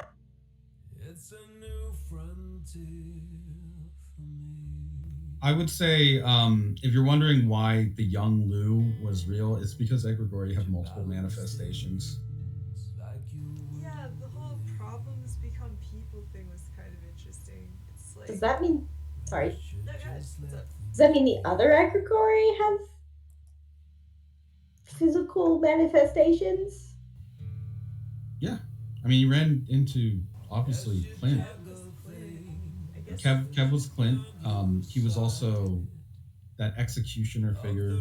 And if you saw him now, he is not Clint. He is definitely full murder Kev. So they have different ways of different shades of themselves. Golden Echo attempted to replicate this by giving you, there were 3 Carolinas, that fake ones that she made. But those were all sort of similar to the Egregori's manifestations of having multiples at times. I just mean, can we help them? I don't know. Can you give them soul therapy? There's a lot of them. You'd have to spend a lot of time. A lot of time giving people soul therapy. I understand. And Lewis is honestly one of the more good-natured, I would say, Egregori, compared to someone like, I don't know, Germanata. I feel like Yes. Rich's soul therapy would take a while on its own. Yeah, the man already splits himself up for fun. Like, Yeah, Rivers is confident they have him. But that's buck wild. yeah, they think that they have him. We are 75 to 85% sure. They have one of him. I mean, Leroy also has some. If you've noticed, he has multiple manifestations as well. So there is a gather. You can get the main body of one. The multiple thing doesn't surprise me. It's the can we inform Rivers of soul therapy? Oh, I mean, you maybe could, and they maybe tried it, but I don't know. I don't know. Yeah. Something you'd probably have to talk to them about, I guess. And if you did, they'd wonder why or how you would have known about that, and then they're going to find out about Lewis, and they're going to tell. So, kind of a gamble if you want to talk to them about it. Yeah. They would love to get Lewis, though. I mean, that would boost their tech through the roof. Well, yeah, and also Plotter gets to get his Father. dad back. Yeah, Father. Go in my jail, Father. it is time. Yeah, it's time to bother him. Father, I would love to bother you in jail, Father. And then we'll be back at square one, which is not good. No. If it's at all a foreshadowing, remember that Lewis kept Plotter in a jail cell, more or less, for a lot of its existence. Yeah. So that it wouldn't communicate with other machines. So yes, he would very much like to get his hands on Lewis. Yeah.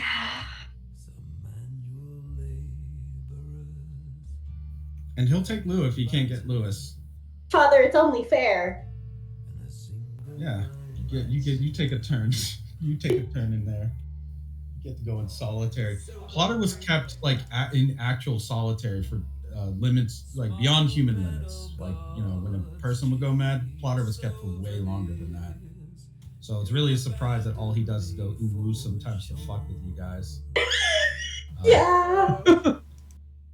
Thanks for only going woo, bud. Maybe we have to soul therapy Plotter. So there, you're right, yeah. I mean, imagine you're the War Games, you're the computer from War Games, and they're like, you're doing too good of a job. Get in the hole. Get in the whole War Games. Yeah, get in there. Get in there, Hal. Supercomputer we made. Get into isolation for a long fucking time. Oh, bud. You've done too good of a job. We're just going to isolate you for decades. In You depth. know, the torture method that people think is human to begin with. I mean, it's not subtle, but if you think of Lewis's robots as being manifestations of his psyche, him trying to lock away the serial killer part of his mind, and it getting worse because of that is, you know, it kind of it's just slaps you in the face. But that's kind of how that goes. His robots are kind of all little shades and slivers of his psyche. Yeah, Machine Head too. Yeah, they're goofy because he never got to have a childhood. Oh. Well, he is now. Palu. Sort of. A man can only live in the past for so long, though. There's no telling how long Lewis will actually stay out for. Till then, good job, guys. You did it. You saved the criminal scum of the city. From getting Yay. dreaded by a toy maker. I think that's a Batman villain. Kind of is. Yeah. No more Jack in the Boxes waiting for people when they go up the stairs so they'll fall down and break their neck. Oh, Yeah. man. What a way to go. No diggity. Next week we'll pick up on you guys cleaning up, I guess, on crime, dealing with some of the samurai, and I think I owe Claudia some interaction with the Cure clan. I will say that Claudia, if you have contacts in the Cure clan, obviously, they're still hurting, but some of them are seeing small stoppages or even reversals of their conditions. Some of them were starting. They didn't want to talk about this, but I'd say you're close enough to the Cure clan that they will tell you their cybernetic parts were starting to have an extremely high rejection rate, that it really shouldn't be possible because of their altered physiology, and it was really fucking them up. Oh. Whew. That's good to hear. Yeah, if there's one thing Lewis hates, other than people who like abuse children, it's vampires. He made weapons to kill vampires. Cure Clan has a lot of vampires, so even like subconsciously, they would have suffered his wrath just by proximity of him being an egregore. Yes, 1,000 times. I'm better off this way. Does that mean- have their own egregore with German honor, right? Yeah, they do. Better off Lewis does not like Shermanata. this way. She tried to kill him. Yeah, she tried to pull his heart out, but it stayed on by one string. Yeah. Such a Where's early my session. queen of hearts, my Yeah, royal long Technically- years ago. Technically, we are on the vampire line, so that might not have gone well for us either. I like that you saved a screenshot of Enya getting lasered. I kind of love it. I'm happy to know that you can add the effects to any drawing you make. Yes. And any token, any image you drag out, you can add effects to them. So, a lot of fun. I just love the laser eyes. Kind of wonder if I can add effects to light sources, but I feel like that would be weird. But maybe and you probably can't, because I don't think you can select them to drop a macro on them.